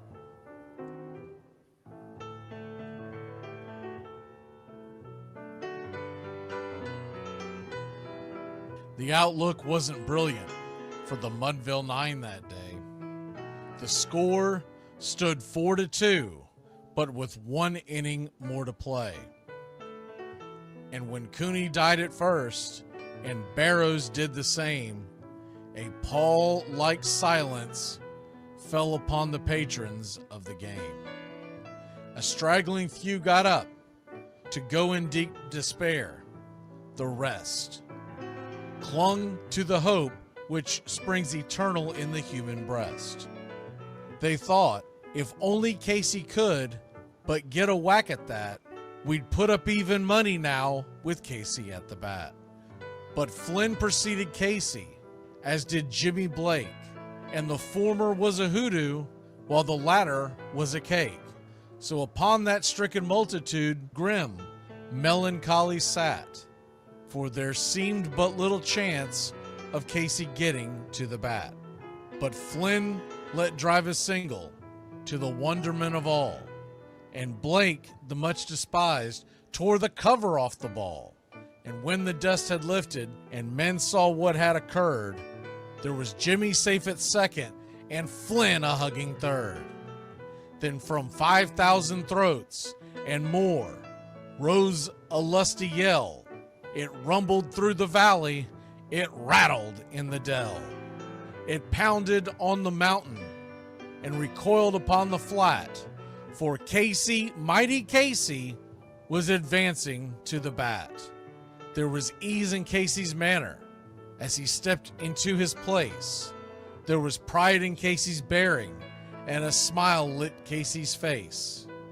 And when responding to the cheers, he lightly doffed his hat. No stranger in the crowd could doubt 'twas Casey at the bat. 10,000 eyes were on him as he rubbed his hands with dirt. 5,000 tongues applauded when he wiped them on his shirt. Then while the writhing pitcher ground the ball into his hip, defiance flashed in Casey's eye, a sneer curled Casey's lip. And now the leather-covered sphere came hurtling through the air, and Casey stood a-watching it in a haughty grandeur there.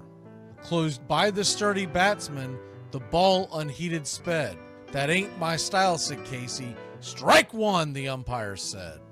From the benches black with people, there went up a muffled roar, like the beating of a storm waves on a stern and distant shore. Kill him! Kill the umpire!